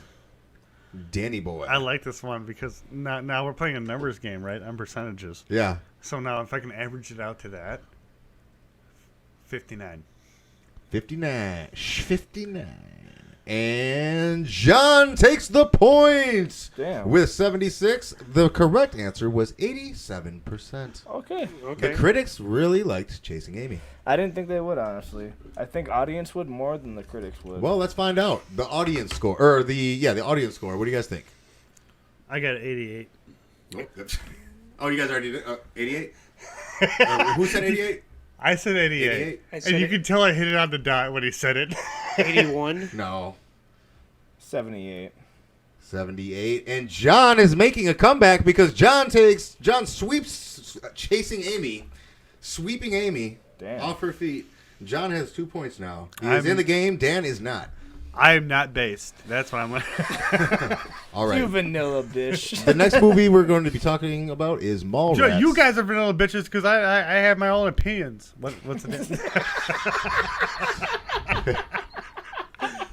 I mean, that's a good thing. Mallrats. And we're going to start with the critic score. This game sucks. For me, the game is good overall. Uh-huh. Say how you feel, Dan. It's okay. This game sucks. All right, Tyler or John, we'll start with you this time. Okay. Let me get an opinion on it. Oh, are you done? Oh, sorry. Yeah, for real. Okay. Whoa. Waiting on Dan. Got it. Fuck you, Dan. John. 70. 70. 70 for Mallrats. Tyler. I wrote down 85%. 85. And we're not going to get Dan's answer this time because he's wrong. Just like No, I'm just playing. What do you got? Ow. I have a 91%. So Dan is wrong. Oh my god. And 70 is the winner for Mallrats. John with the comeback going on here. What did John have? 70. 70. Oh, yeah. And the actual score was 58%. Damn. You guys thought the critics really liked that movie? Come on, man. No, I kind of The critics suck. Well, let's see what the audience thought about it. All right. Have you guys already written those down? Or? I do. I do. Dan? Let me go with 91% again. 91 from all rats. What do you think, John? 76. 76. What do you John's think, playing Tyler? averages I had here. 92. 92? Way before he wrote that down, too. Why did I point out? 76 is the winner. John ties Tyler. I have my own opinions. Dan still does not have any points. What's up with that? What is up with that? As my friend Jerry would say, what's up with that? Load up men. Now we're right after we finish the show, my friend. No, they would never accept us. I mean playing MLB men. the show. All right, Tusk. We're gonna start with the critics score for Tusk. Okay. I have seen that movie. I have as well. Oh, shit. And we're gonna start with John again this time. So John, when you're ready. All right, so 56. 56. Tyler. 42. 42. I'm playing averages on that one, and I'm playing 41. Oh man. Tyler with the point with 42. The correct This answer, motherfucker. The correct answer was 45%. Damn. Fuck yeah, dude. You got like opposite I know that prices movie right too in well. right there, basically. I did. I love that movie, by the way. So now we're gonna go to the audience score. Critics was 45%. Audience score is I put 60. 60. Johnny boy. 64. Tyler. I put 69, dude. 69. So? And Dan gets on the board. The audience did not like it as much as the critics. They only gave it a 36%. And you know, the only thing I can think of for that is like the audience when they watch a Kevin Smith movie, like maybe they're expecting something completely different than what Tusk was Tusk is. definitely a rough movie. Tusk was awesome. I don't give a fuck. Listen, I'm not saying it's bad. It was just a rough movie. Dude, I have a story about that movie. Me and Bobby were working out in Iowa, and I was like, dude, the new Kevin Smith movie came out. It's on YouTube and shit. Let's watch it. You and Bobby worked in Iowa? Yeah. And carpet. Yeah. Laying carpet. That almost sounds more interesting than the story, but we'll stay at. They have carpet in Iowa? I thought they just covered everything in corn. Well, yeah. Think about like Tyler and Bobby in Iowa. It has to be the stupidest thing ever. But it fucking was. And Bobby is a skateboarder. Like, what do you do? Like, just skate flat ground the whole time, if anything. Like, do they even have stairs in Iowa? Like, is there 2 stairs at least? Well, no, straight up. Bobby's genetics or their genetics seem always like they're high. I swear to God. Well, actually, you probably got to be high all the time to be in Iowa like that. Well, I don't know, dude. I don't know. I met Bobby's, Shout out to Iowa people that might listen to this. I met Bobby's brother. Iowans. I met Bobby's brother before I ever met Bobby. I'm like, you're definitely Bobby's brother. And why the hell are you guys always high? They're like, we're not. I'm like, yeah, are you sure about that?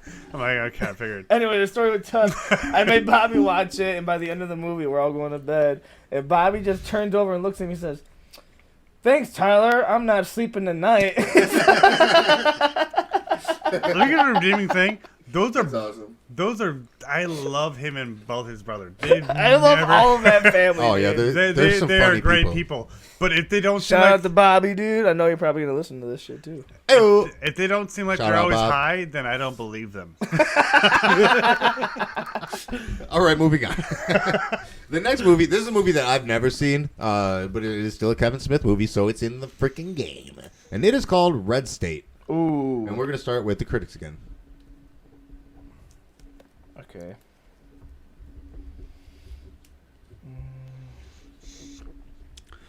So we're starting with the critic reviews first, right? Yes. And we're gonna start with you this time, Dan, when you're ready. So for critic reviews, I have 88. John? 71. Tyler? I have 72. John with the point. The correct answer was 61% for the critics. Always gets the lower, bud. And then Tyler, you want to go first with the audience score? Sure. I have 65%. John? 70. Oh, son of a bitch, dude. I have such a low variance. I have 76. Tyler with the point to tie the game back up. Fuck yeah. The correct answer was 54%, and Tyler guessed the lowest. Wow, I really like Red State. That's really surprising. I didn't know what Red State was. I haven't seen it. It's fucking kind of. Oh, he hasn't All seen right, that. here we go though. Jay and Silent Bob strike back. Critic score. I love that fucking movie, dude. And we're gonna start with John when he's ready. All right, I'm ready. 82. No. 82. Wait. Oh shit, were you guys done? I'm scratching it out real quick. What? After you heard his? No. That's fucked up. That's collusion. That's why we have the paper. I was gonna troll. Dan? For While the Tyler critic- finishes colluding? For the critic score after collusion, 70. 70. Tyler. 69. Jesus Christ. And 69 takes the point. Oh, yeah, you fucking kidding me? But man, whoa. As game master, I reserve the right to say, go fuck yourself.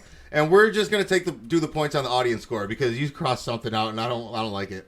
Oh, no, I crossed out 100%.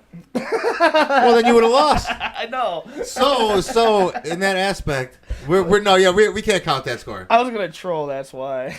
So Dan gets the point for that one with 70. Or wait, yeah, we went you, Dan. So yeah, Dan gets the point. Yeah, Dan gets it. Collusion. And now That's bullshit. do you have your audience score written down, Tyler? I do. Okay, you go first with the audience score this time. 100%. See? I wanted to switch them. That's why. All right, John. 89. Dan. Did you say 89 also? No, I did not. I This did man's not. face. You said 90, huh? Why did you look at me? I said 69. You said 69? What the hell? 69, dude. Well, my boy Dan gets the point as he starts making a comeback. It is 5 for Tyler, 5 for John, 3 for Dan. Going into the next question. And you're telling me that voice doesn't have a No, I have 6. a magical. Yeah, Huh? Tyler's got 6. Oh, Tyler's got 6? Well, fuck Tyler. Keep the points, right? Well, I mean, I would have 7, but Okay, I missed one for you. My bad. Whoever listens this long really fucking loves us. fuck yeah. As they should. Thank you, everybody, and We love you too. pretty sure I know who is staying through this whole thing, and All I right. very greatly appreciate you. We have 3 movies left. And those are the scores that I just said. I won't say them again because fuck off. And the next movie is the Jay and Silent Bob reboot. Not a fucking remake. A reboot. Critic score. We will start with Dan when Dan is ready. You got yours written down, Tyler? I do. Okay. I should have made sure that last time. That was kind of on me. Everybody's got it written down, right? Okay. Dan, you're going to go first. I'm just kidding. I'm going with the 64. A 64. 59. 59. 38%. 38. Ooh. And You're just betting the low. You're just betting the low, mother. hit me. Well, that's gonna be my thing because somebody got it exactly on the No dot. Dude, wasn't me. fucking way. And his name is Dan. Suck it! Goddamn, blew all the circuits. So Dan will get 2 points for guessing it correctly on the dot, and he has made it a motherfucking game, folks. That's what you should do. It is now 6 to 5. Tyler in the lead. Going into the audience score for reboot. 4. Oh, no, you gave him... Yeah, Yeah, he gets an extra point for guessing it on the nose. This should have been an extra 2 points for guessing it on the nose. I'm putting bitch point for that other one because he took mine just because I scratched out Shut my the fuck 100%. up. Yeah, lost no, that. because you scratched it out after John said something. Well, I was trolling. I put 100 goddamn percent. Well, still. Fuck you. For the critics? Bro, I'll take an extra try on trophy. You don't know me. I've seen it. Well, I haven't seen the trophy part yet. All right, so audience scores. 80. Reboot. 80. My bad. John? 69. Damn, the 69 is rolling hard here. As it should. Tyler? 45. 45 for reboot? Tell me You know what? And this one really surprised me. Remember earlier when I was writing all these scores down for the game, and I said, holy shit, I can't believe that. Fuck off. What is it? This movie, the audience score for this movie was 93%. That means I get it. That means I get it. Dan, We're gonna have to stop Suck a screening here. dick. I don't think the condenser's working very well. It might be working on the computer, but in the mic or in the headphones, not so get much. right by a guy that doesn't watch movies. That's all I'm saying. Damn. So Tyler took the early 4-0 lead. John came back and tied it at 4. What'd I do? Dan came back and tied it at 5, and now tied it at 6 on top. So 6 for Tyler, 6 for Dan, 5 for John. We got a very close game here going into Dogma. And we are gonna start with the critic score for Dogma.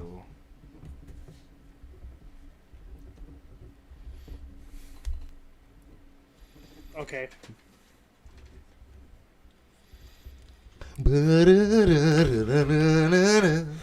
Looks like you guys are done. Okay, John, we're gonna start with you. 81. 81, John says. I mean, biggest dingus. Jeez. On critic score, I got 98. 98. Tyler. I didn't ask you, Dan. 86. Valid. Dude, we're all playing with such close margins. And to tie the game, John gets the point. Fuck. The correct percentage was 67% for the critics. I kind of had a feeling it might have been lower. Dude, just to be happy you didn't hit it on the dot. I'm glad I'm giving points for both scores because the game would have been over with the other one. And this is a much closer game now. It is. So now we're going to do the audience score, and we'll start with John again. 93. 93. Tyler. 90. 90. Dan. 95. 95. And Tyler takes a point. The correct was 85%. Fuck.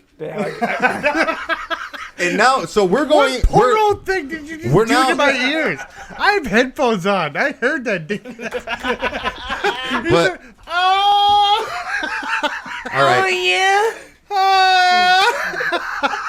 So we're now going in. My bad. That's what she This isn't a said. podcast anymore. This is dudes in a room. So enjoy dudes This in is a what room. this podcast Dudes is. in a room. Are you kidding me? This is Punks at the If Cinema. you've listened this long, you just get to listen to us get trash, and Big Dingus is still sober.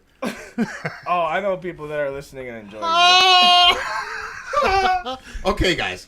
All right. This is exciting. Okay, Bruce's. What is this? So we're going into the. What is We're this? going into the last movie right now. The Okay. movie of the day, the movie of the episode. Clerks 3. Clerks 3. And the score is Tyler 7, Dingus 6, Dan 6. Shit. So, Dingus and Dan need to sweep out to win it completely. If Tyler gets one right, he wins. Regardless. Unless somebody gets one on the nose. That can keep you in the game. Otherwise, if Tyler gets one of these, he is the winner. Somebody could tie him, though. If John gets one and Dan gets one, everybody will tie. And I'll come up with some bullshit for an extra question. No, if we tie, we got a Rochambeau for that shit. No, that's not how this shit works. This is my game time. I kick you in the nuts first, and then you kick All me right. in the nuts. No, I want to go with Rochambeau. All I right. got longer limbs. It's fair. Clerks 3. Clerks 3. Audience score first. Okay. Audience? Audience. No, fuck it. No, we'll do the critics. We keep it the same. Keep it the same. Yeah, you're fucking me up. Sorry. Go ahead. Tyler. I don't have anything yet. I gotta think about I thought this everybody one. was writing both down at once, I thought. I already got it down. I just put a dash. I didn't even put... All right, well, let's wait for Tyler. We don't want any collusion for him to lose. Fuck you. I'm okay with Tyler. Wins it. What would the critics give this fucking You win no movie? money. That's the fucking answer. Right? That's a really That's good what question. you need to know. And I kind of feel like I need to think this one a bit. It's a really good question that I just But I asked don't have about enough 9 other fucking movies. Time. I took the desk for that. Time is what you need, but time is what you do not have. Oh, what does he need? More time, I'm afraid. More time, I'm afraid. But he doesn't have it. Come on, Tyler. You're going to get it wrong anyway. Just Fuck you, Scott. How do you have a personality when you're sober? That's fucked up. I do. I'm not drunk. I know. That's what I said. Oh, my bad. I'm just excited. Is that on there? I am not chugging beer. Whatever. All right, I'll go first. 78%. 78. Dan? 59. 59. Dingus. Wow, really? 73. 73. No, I'm taking ballsy points. And Dan takes... Oh, ballsy Oh my god, points! oh my god, oh my god. Ballsy points wins. So Dan ties Tyler. If John gets the next one, it will be a 3-way tie, and they will have to wrestle naked to win the game. In Jello. Bet. In Jello. Last one standing on top of the stairs wins. I'm going to lock you 3 on top of the stairwell. And Jello. And Big then Dingus. And Big Dingus, I think I got you, dude. No. You three are going to have to start on the bottom of the stairs, and then first one to the top of the stairs wins. And our dicks are going to rub. Don't be gay. No, I'll come up with some bullshit question. We'll find out. So, audience scores. Dingus, we're going to go with you first. You need the win. 94. 94%, this man said. Dan. 59. 59. I better get my fucking phone out. No, I'm just playing. What do you got? 75. And John ties the fucking game. In the last question, we have a 3-way tie, which has never been seen here before at Punks at the Cinema. I am just absolutely fucking stunned right now. Now I really have to come up with another fucking bullshit question. I was not prepared for this. I know I had an even number of questions, which is usually a bad idea. You're missing 2 movies that I do own from Kevin Smith. Still, you can pick. You don't get to pick those. You can pick one of the 2. One of the 2.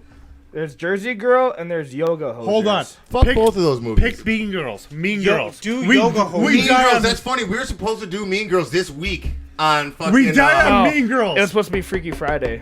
Okay, Mean then Girls. all right. No, it's going to be Freaky Friday because that's the movie we were supposed to do this week. Okay, that's fair. All right, we're going. Yeah, we were supposed to do it, Lindsay. And we're just going to do 1 score. We're not going to do 2. It's just going to be 1 score, and whoever gets it. No, gets do it. both scores. No, because somebody could tie again. Yeah, just 1. Well, we tie again. That makes it more fun. What the fuck? No, we gotta end this. Who is it? John's still got a game. That's true. Oh yeah, you. Oh shit. I don't have any room on my page for this. Like you don't have any other freaking pages. No, because I put everything on 1 page. So Freaky Friday. Oh shit. We are going to do the critic score for Freaky Friday. Critic score for Freaky Friday for the win. This is exciting.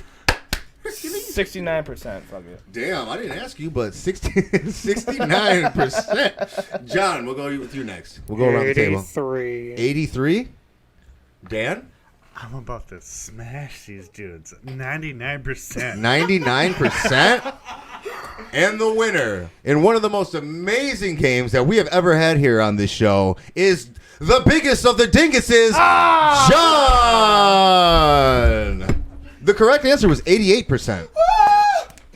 Damn, dude. Fair. Good job, John. That was a good game, man. That was a lot of comebacks. Tyler was up by 4 early. John tied it. Dan had an epic comeback.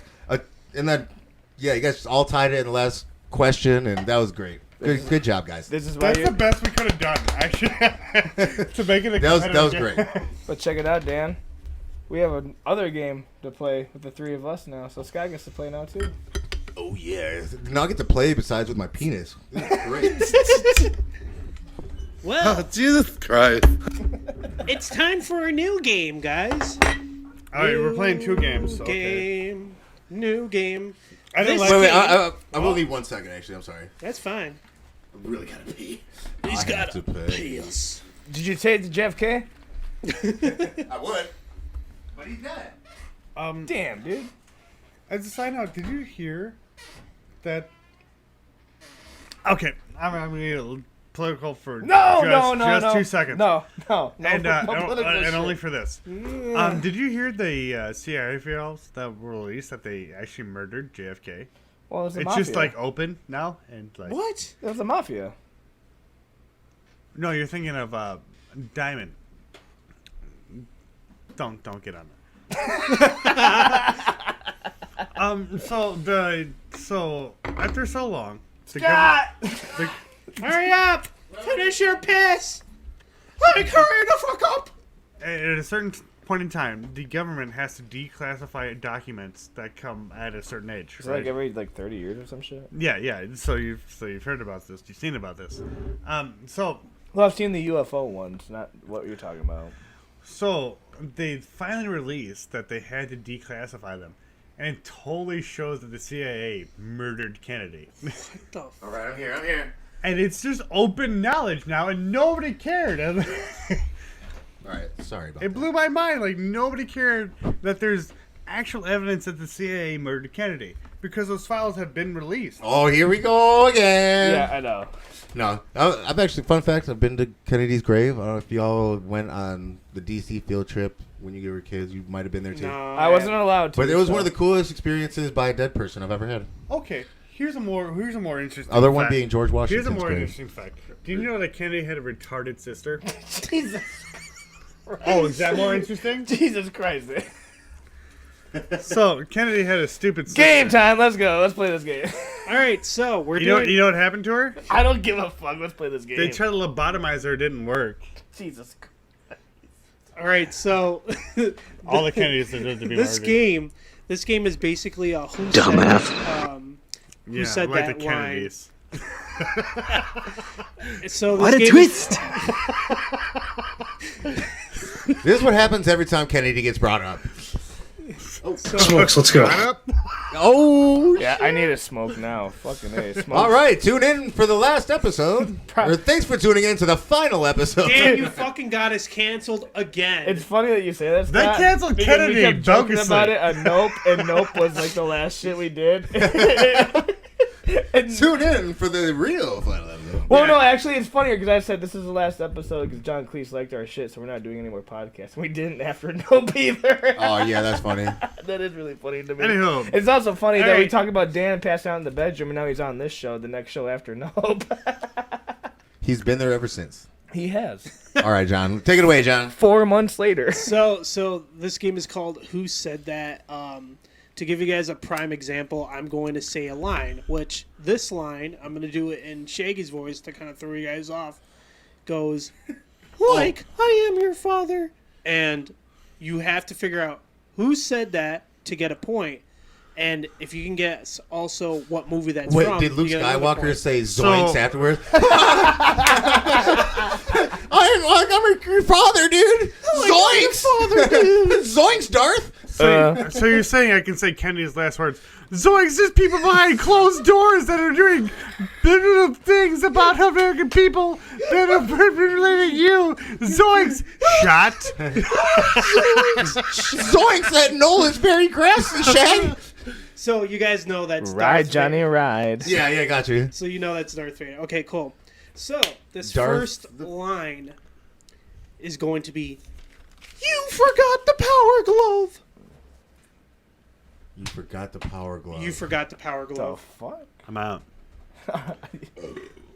No, that's from a recent movie, I think. No, this is well, it's not. It's for. Can we ask for clues? Yes, you can. I'll Well, give when you I think three. about Power Glove, I think about the Nintendo Power Glove. Yeah, Oh right, my right. god. Yeah, what dude. movie was that just in recently where, like, the dude had the power glove? He was, like, the rich kid and shit of the neighborhood. No, it was this, but I think that was a newer movie, so. You forgot the power glove. I don't know. I don't know this one. Yeah, Can I say Stranger Things? That's not it. Okay. Can I say Okay. whatever the answer really is? What's- Without saying it? Okay, what do you think it What the is? fuck would you say the Whatever. answer I without think saying it's it? whatever you have written down over there. Straight up, 100%. Okay. Yeah, that is so, 100%. So this For real. this was Freddy Krueger from Freddy's Dead to Final Nightmare. I would have never guessed that shit. Tyler, I'm disappointed in you. That's wrong. I think for John's you. probably a little disappointed in you as well. Yeah. I'm not. I like Freddy. I just don't know all those movies that well. I'm more. What of do a, you mean you don't like Freddy if you don't like movies all that I'm a well? Chucky guy. All right. You got a Freddy guy or Chuck? Yeah, I'm a Chucky guy. Chucky's the best slasher ever. Fight me. Right.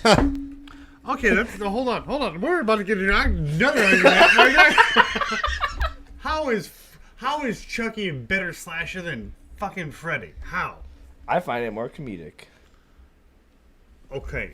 Even on that aspect, you're wrong. I'm gonna get you, bitch. No, hell no. Yeah, because Freddy always has funny things to say when he And he calls people bitches. That's One-liners. Yeah, bitch. All right. No, the best part in Child's Play, and when she's about to throw him in the fire, she's like, "You better talk to me now, you son of a bitch. I'm gonna throw you in the fire." He comes to life. He's like, "You stupid bitch, you filthy son. I'll teach you to fuck with me." You know, hey, they Yeah, didn't- but it's a little. Oh, wait. It's a little doll saying it to you. That's fucking hilarious. Yeah, it is. It really is. But that no. is the point. So movie idea real quick. Hold on. No. Freddy. Argue my point. You got No, hold on. What if there was a movie Freddy in the Hood? So you put Freddy, That would be fucking you hilarious. put Freddy Krueger in the hood because if you say bitch to a hood motherfucker, they're gonna fuck you up. So you drop Freddy in the hood, or Freddy in Hood Dreams or something like that, whatever the fuck it would be. Kind of like Leprechaun in the And Hood. those motherfuckers will fuck Freddy up. The movie would be over in 15 minutes. Are you serious? You think those hood motherfuckers are If Freddy calls him a bitch, you goddamn right, he's getting shot the fuck up. Hell no. He's getting by like 30 people. One of my favorite with 30 different types of guns. One of my favorite horror scenes is Freddy And two knives. consuming somebody in the bed with the blood. Oh, that part is awesome. That's Johnny Depp.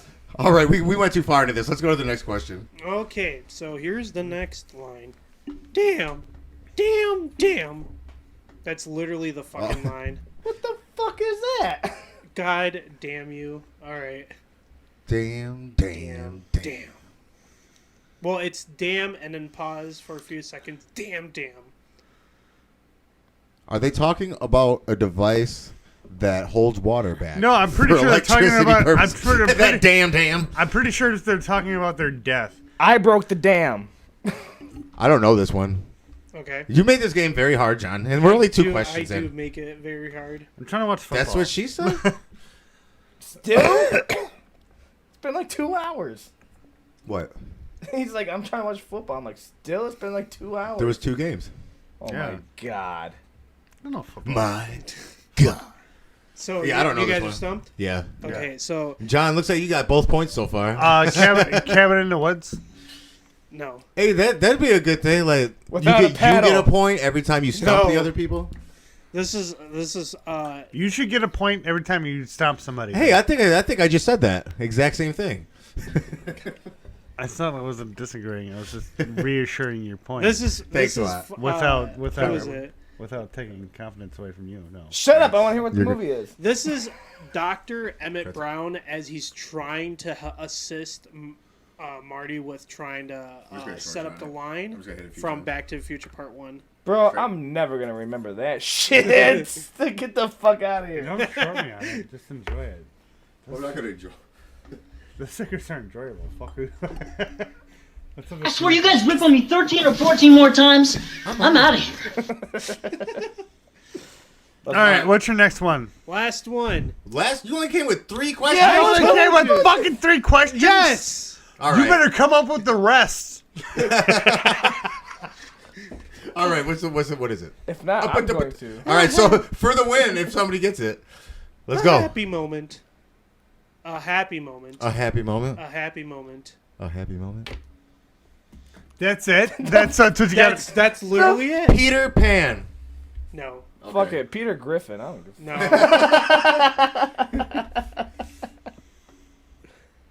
South Park. No. A Cabin in the Woods. No. You said that twice. Dan says I'm fucking Bro, done it's with about a this cabin. game, It's so- about a cabin in the woods. No. Okay, so I this really is like the Cabin in the Woods for their. That for is a their- great movie. Dude, this the way they turn it around is awesome. I've never. Hold on. John was just about to say the freaking movie I know. for the win. What's the fucking movie? This is the controller from Planet X from Invasion of Astromon. Who the fuck knows that, John? This shit. I'm glad we played my game.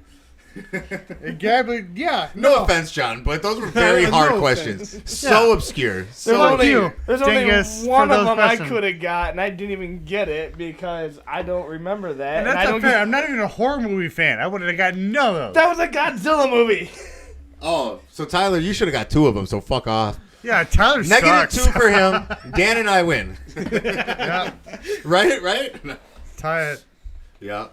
Asterisk. Asterisk, yeah. Is that all you got, like John? your Yes. trophy's gonna have an asterisk That is on it all too. I have. All right, boys, we're gonna move into the news real quick. Eyewitness Sexy Action School News. It is time. It is time to die. Finally. Fucking finally, dude. Death comes soon enough, guys. You guys saw that they finally dropped Invincible Season 2 trailer? Nope. What? What? I'm sorry. No, I know what that is, but I don't watch it. Yeah, they finally dropped the Season 2 trailer. They're working with a different studio for the season 2 now, or for the entire series. So that's gonna be fucking cool. Hell yeah. Hell yeah. Do I have news to report? Yeah. Okay, if I have news to report, I get to report the news. And fuck you guys, don't interrupt me. Whoa. Just because it's the word news, it doesn't mean whatever the fuck. It's entertainment news. So, ladies and gentlemen, Danger Dan. Exactly. Introduce me correctly. And what I'm about to say is correct. Well, I'm about to call you Dirty Dan then. Shit. Well, in international news. God damn it, no. John, continue. What's been happening? No, fuck you. No, fuck international news. I don't want to hear about What's that. been very interesting is, okay, so NATO has been pushing Ukraine, and an anti-Ukrainian enforcement has been pushing that. The interesting thing about that is, well, in Chinese culture and in Chinese mentality, they have been pushing forward towards a democratic government. And why? Well, they're tired of getting dicked in the ass. Well, Dad, I just spit gin back in my gin. And they're not even getting wined and dined before they get. They're fucked. They're not. I just watched that episode. And what produced this is they've been under hard COVID restrictions, and then people burned into the building because they were trying to lock in the building. However, what's the interesting thing about this is, see, we're losing. We're not even not only are we losing audience members, we're losing podcast members now to this. I don't even have to pee though. Scott, to be fair, there is an audience member left. Fair. Watch, okay, I'll shut the fuck up about that, about actual points. God, who wants to hear about those unless they look them up? Scott. Exactly. Scott. What I have to ask you is, if we're not going to reference those things, then I have to reference this. Oh, this is going to be something with me losing at something, I have a feeling. No. This has to do with Big Dingus too. Oh. Now I'm curious. What's going on here? So you fuck a bitch from the sea, right? And she gets legs, and you're gonna fuck her even though she's retarded?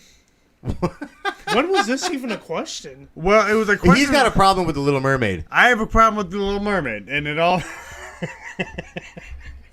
I don't remember This is an when this was underage asked. princess. Dude, when did you From my ask- understanding. Sure is. It sure I don't is. remember you asking me this. All right, but anyways, hey, Scott, do you have any news? I sure do. What do you got? Or the Beauty and the Beast. She fucked that beast. She didn't know. Not She this didn't fuck the fucking bees. conversation again. All right. God. From the lost tapes. I will quit my Directly conversation. from I the lost forfeit. tapes. Oh, like the All right, actual lost tapes? So there was the lost tape of the ghost, the fog, whatever, the Howl from Beyond the Fog. Oh. All right, so I was looking at an article just now because I have it on my phone pulled up. Excuse me. It was a top 20, the top 20 Canadian productions of all time. With Justin Bieber. I'm only gonna say the second and first ones because they're two very awesome things. It's Number very 2 uninteresting. is Trailer Park Boys. Fuck yeah, dude. Second- Okay, fair. And then number 1. Probably say knock knock, you'd say who's there, and you'd say a fucking idiot and tell you to fuck off. That's what I do. Hell yeah. And he would probably tell Tucker and Dale versus Evil to fuck off because they got number 1. No, dude, that's a great movie. No, yeah, I agree, but Trailer Park Boys should be number 1. yeah, and I think Ricky would have told them to fuck off if they got number 1. So. Okay, if you're gonna, Number 1 Canadian production of all time voted, I guess. You kind of dude, it has to be Trailer Park Boys. Hey, you mean something like this? Well, that depends. Can you go fuck yourself? But the second of all time has to be Letterkenny. Oh, you know what? I didn't even look and see if that was on the list. I haven't watched Letterkenny. Letterkenny's fucking hilarious. I know J-Rock's in that show too, though. Letterkenny's hilarious, dude. You got Jonathan Torrens. Is it as good as Trailer Park Boys? Fuck no, it's not. The only thing that's all I had in The only thing that's better than Trailer Park Boys is South Park and Monty Python, all right? Are they from Canada at all? Canada. Well, come on. You got American comedy, British comedy, and Canadian comedy. That's the best comedy you could have. Well, fucking British comedy is some of the worst, but... Whoa! What? Yes! Yes, it is! Tusk is on the Canadian list. If you're list. talking overall British comedy, yes. If you're talking... I mean... Maybe overall, but not Python. You can cherry pick Python. No, I can't. I love Python. And I love British comedy. I love all Python. But overall, American comedy is funnier than... Well, this is all very... Yeah, why do you think South Park lasted longer? It's still going. This is all very subjective, and it's not. That fair. is true too. But for British comedy, come on, Python's gotta be number one. Oh, of course it is. I mean, even for British rock. Letterkenny's not even on the list. That's crazy. Well, that's fine. But again, that's kind of disappointing because that is a very funny fucking show. It's all opinion, and that's fine. British comedy is fucking. My opinion is that it's not funny. That's opinion, and it's fine to take. John, you got more news? Yeah. So I had a feeling you did. I feel like everyone cut you off way too early. It's all right. So Stephen King's The Boogeyman's finally getting a theatrical release. I did see that. That's really interesting. It's finally getting a theatrical release because it was supposed to debut on Hulu in the summer, but now it's going to be... Don't say Hulu like that. Hulu. Don't say it like that either. Hulu. Hulu. Hulu. Hello. Hello. Hello. So, yeah, it's not going to be on Hulu anymore. It's going to be in theaters. So, yeah, that's what I thought I read, too. It's coming to theaters. I'm interested. I have news to come back after John's. I that's all I have for right now. So, my news is... So, I got PSN Plus, right? PTSD Plus? And I've really enjoyed this game. And this has to be news. I don't know. Which is called, damn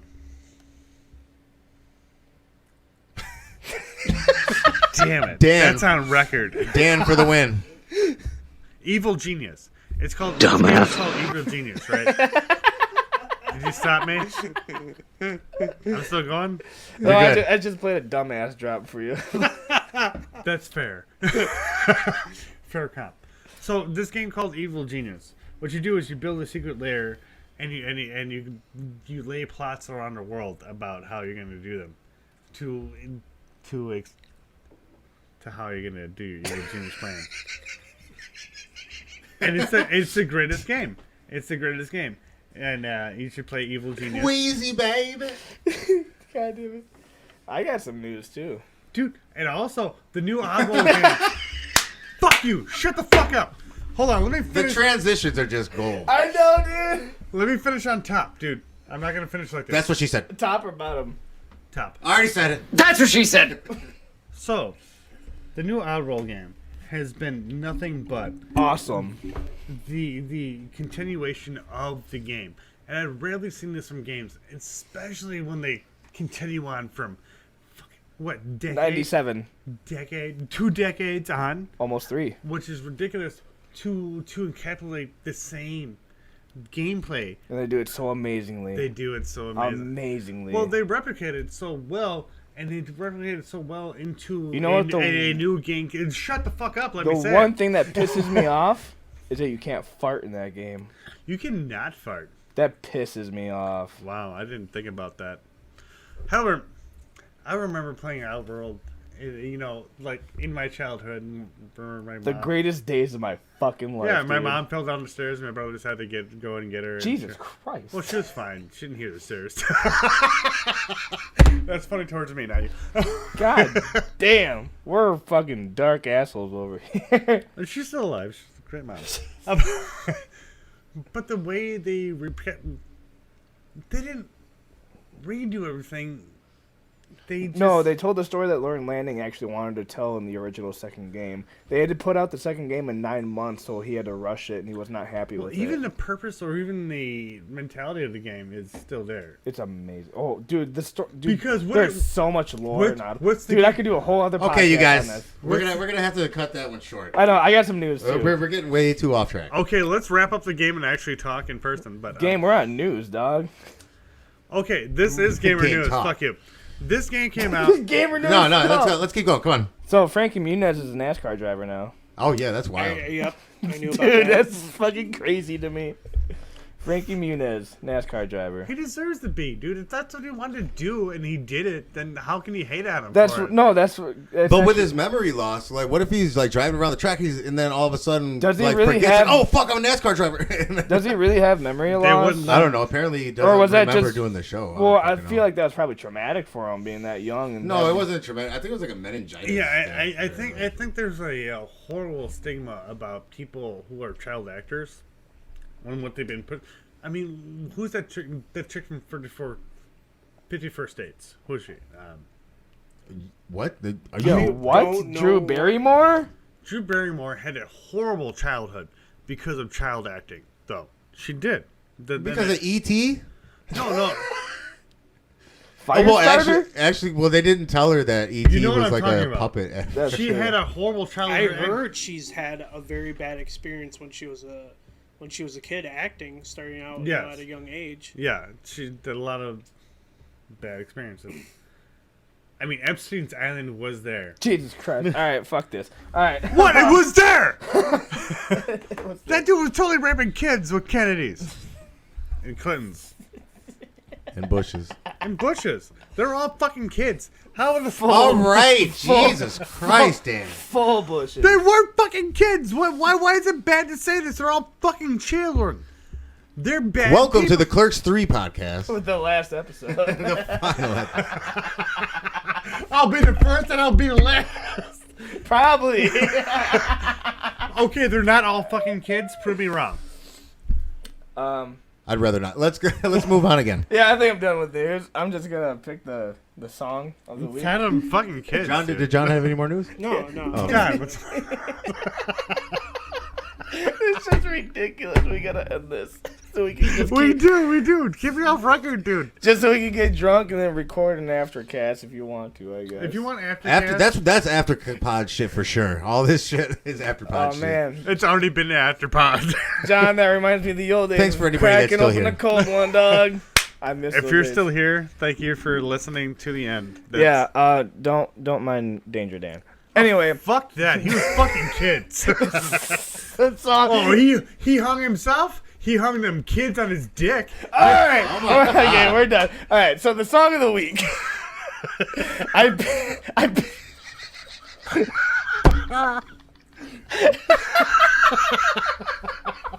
Jesus fucking Christ, dude. What the fuck is this show? I picked The Offspring Days Gone By on their 2012 album Days Gone By. Just because this movie made me think of days going by in our future and our present selves and just how days go by. Dude, I can't do this right now. That fucked me up. Just listen to The Offspring Days Gone By. How did you fuck them? Okay, John, alright, hold on. Speaking of which, we never talked about this before the show. Who's picking what for next week? Oh, Jesus Christ. Dude, I should get a pick at this point. I don't know right now. I got something in mind, but Mean Girls. Fuck. What were you thinking about? Dude, you said I should get a pick a long while ago, and it should be my pick. All right, no, if that's the case, okay? Are you actually gonna come by next week? Fuck yeah, I'll do. Did you have fun doing this? Yeah, you want to do a Little Shop of Horrors? Ooh, okay. Ooh. And you know what? That'll be a first time watch for me. Oh, that's the first time, dude. We gotta do a Little Shop of Horrors. And I own the movie too. I own it, but I have not watched it. Come on, that's a good call out then. So, okay, wait the 80s one, right? Of course, the 80s one. Yes. Okay, so not the original Roger Corman one from the 50s. No, the 80s one. Okay. Yeah, I'm down. That's a full musical, right? Yeah, feed me, Seymour, baby. Come on. Yeah, I'm pretty sure I'm going to be busy next week. I'm down to do. And if I'm not, I'll make sure I am. I'm down to do Little Shop of Horrors. It gives me a reason to finally watch that movie now. To be honest, this Clerks 3 is a way easier review of Little Shop of Horrors because Clerks 3 has a clear view and vision. Oh, now you want to talk about Clerks 3. I did. Dude, if you heard me in the beginning of this view, I gave the best breakdown of this movie. I mean, I'm not going to disagree.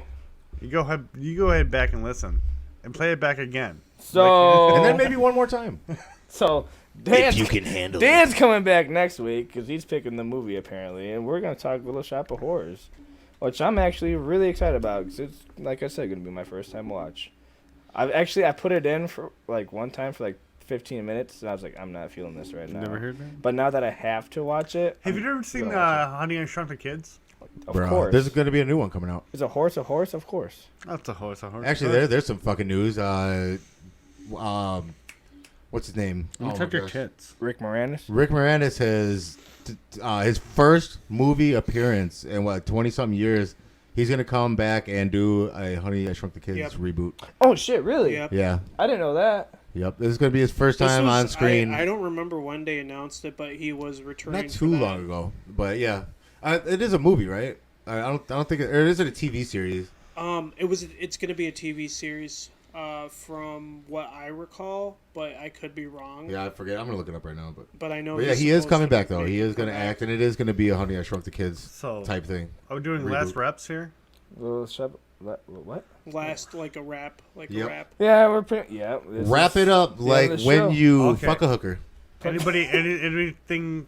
Anybody got anything to rep here? Just to plug in shit. Yo. No, I'm just. Yo, here's my latest mix called This Big is the Dingus, and this is the end. Yeah. Check out the social media, PATC Podcast, Instagram, Twitter, Facebook. Listen to these episodes on Anchor.fm, which is brought to you by Spotify. And listen to Tyler Nightmare's Late Night Horror Show. I'll take that over. Listen to Tyler Nightmare's Late Night Horror Show. I'll take that over. Listen to Tyler Nightmare. And I only have one thing to plug here. Whoa, I'm not done yet. Plugs was the beginning of the show. As of this recording, I want to do a recording of The Pale Blue Eye tomorrow, and hopefully I'll have that out sometime this week. But He's talking about my lazy eye. I do. Damn. Nobody's talking about that, but now we are. Oh shit. That is a perfect joke. But yeah, Tyler Nightmare's Late Night Horror Show. Only on Instagram at Tyler Nightmare Horror Show. Check me out there. Spotify, Tyler Nightmare's Late Night Horror Show. Warplot, check it out. Facebook, Instagram, Warplot69. That's pretty much the plugs in for me. And I'd like to plug Black Pigeon Speaks. That's a great YouTube channel. I love listening to it. Great in perspective about a lot of different cultural things. Okay, Dan. Plugging someone else's shit in this, okay? That's more of a shout out than a plug. That's the same thing, isn't it? I suppose. But mostly plugging in is yourself doing your own I don't even shit. know that, shouting out other people, shouting out whatever. It's the same. It's the same fucking thing. Dan, I swear to God. All right, folks, we're getting the fuck out of here. That's all, folks. Fucking. Thank you for having me. Motherfucking. How about you do, ladies and gentlemen, Scotty do. To the left. Oh shit. Danger Daniel the center. Big Dingus to the right. Yeah. Tyler Nightmare over here. They don't. We'll see you next time. Then where are you? I'm everywhere. I am in your. God damn it, Dan. Fucking. Ladies and Bruces, we're out of here. Stay psycho. Have a good fucking night. See ya. Yo, baby, you have your asshole licked by a fat man in an overcoat?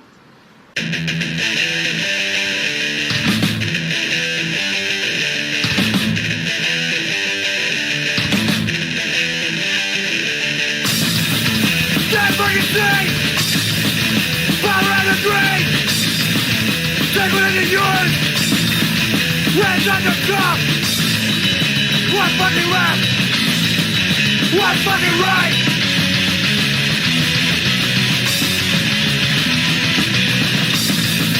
I got an anthem! Like a big shot coming! So the fucking 1990s! Suicide the coming! One fucking left! One fucking right!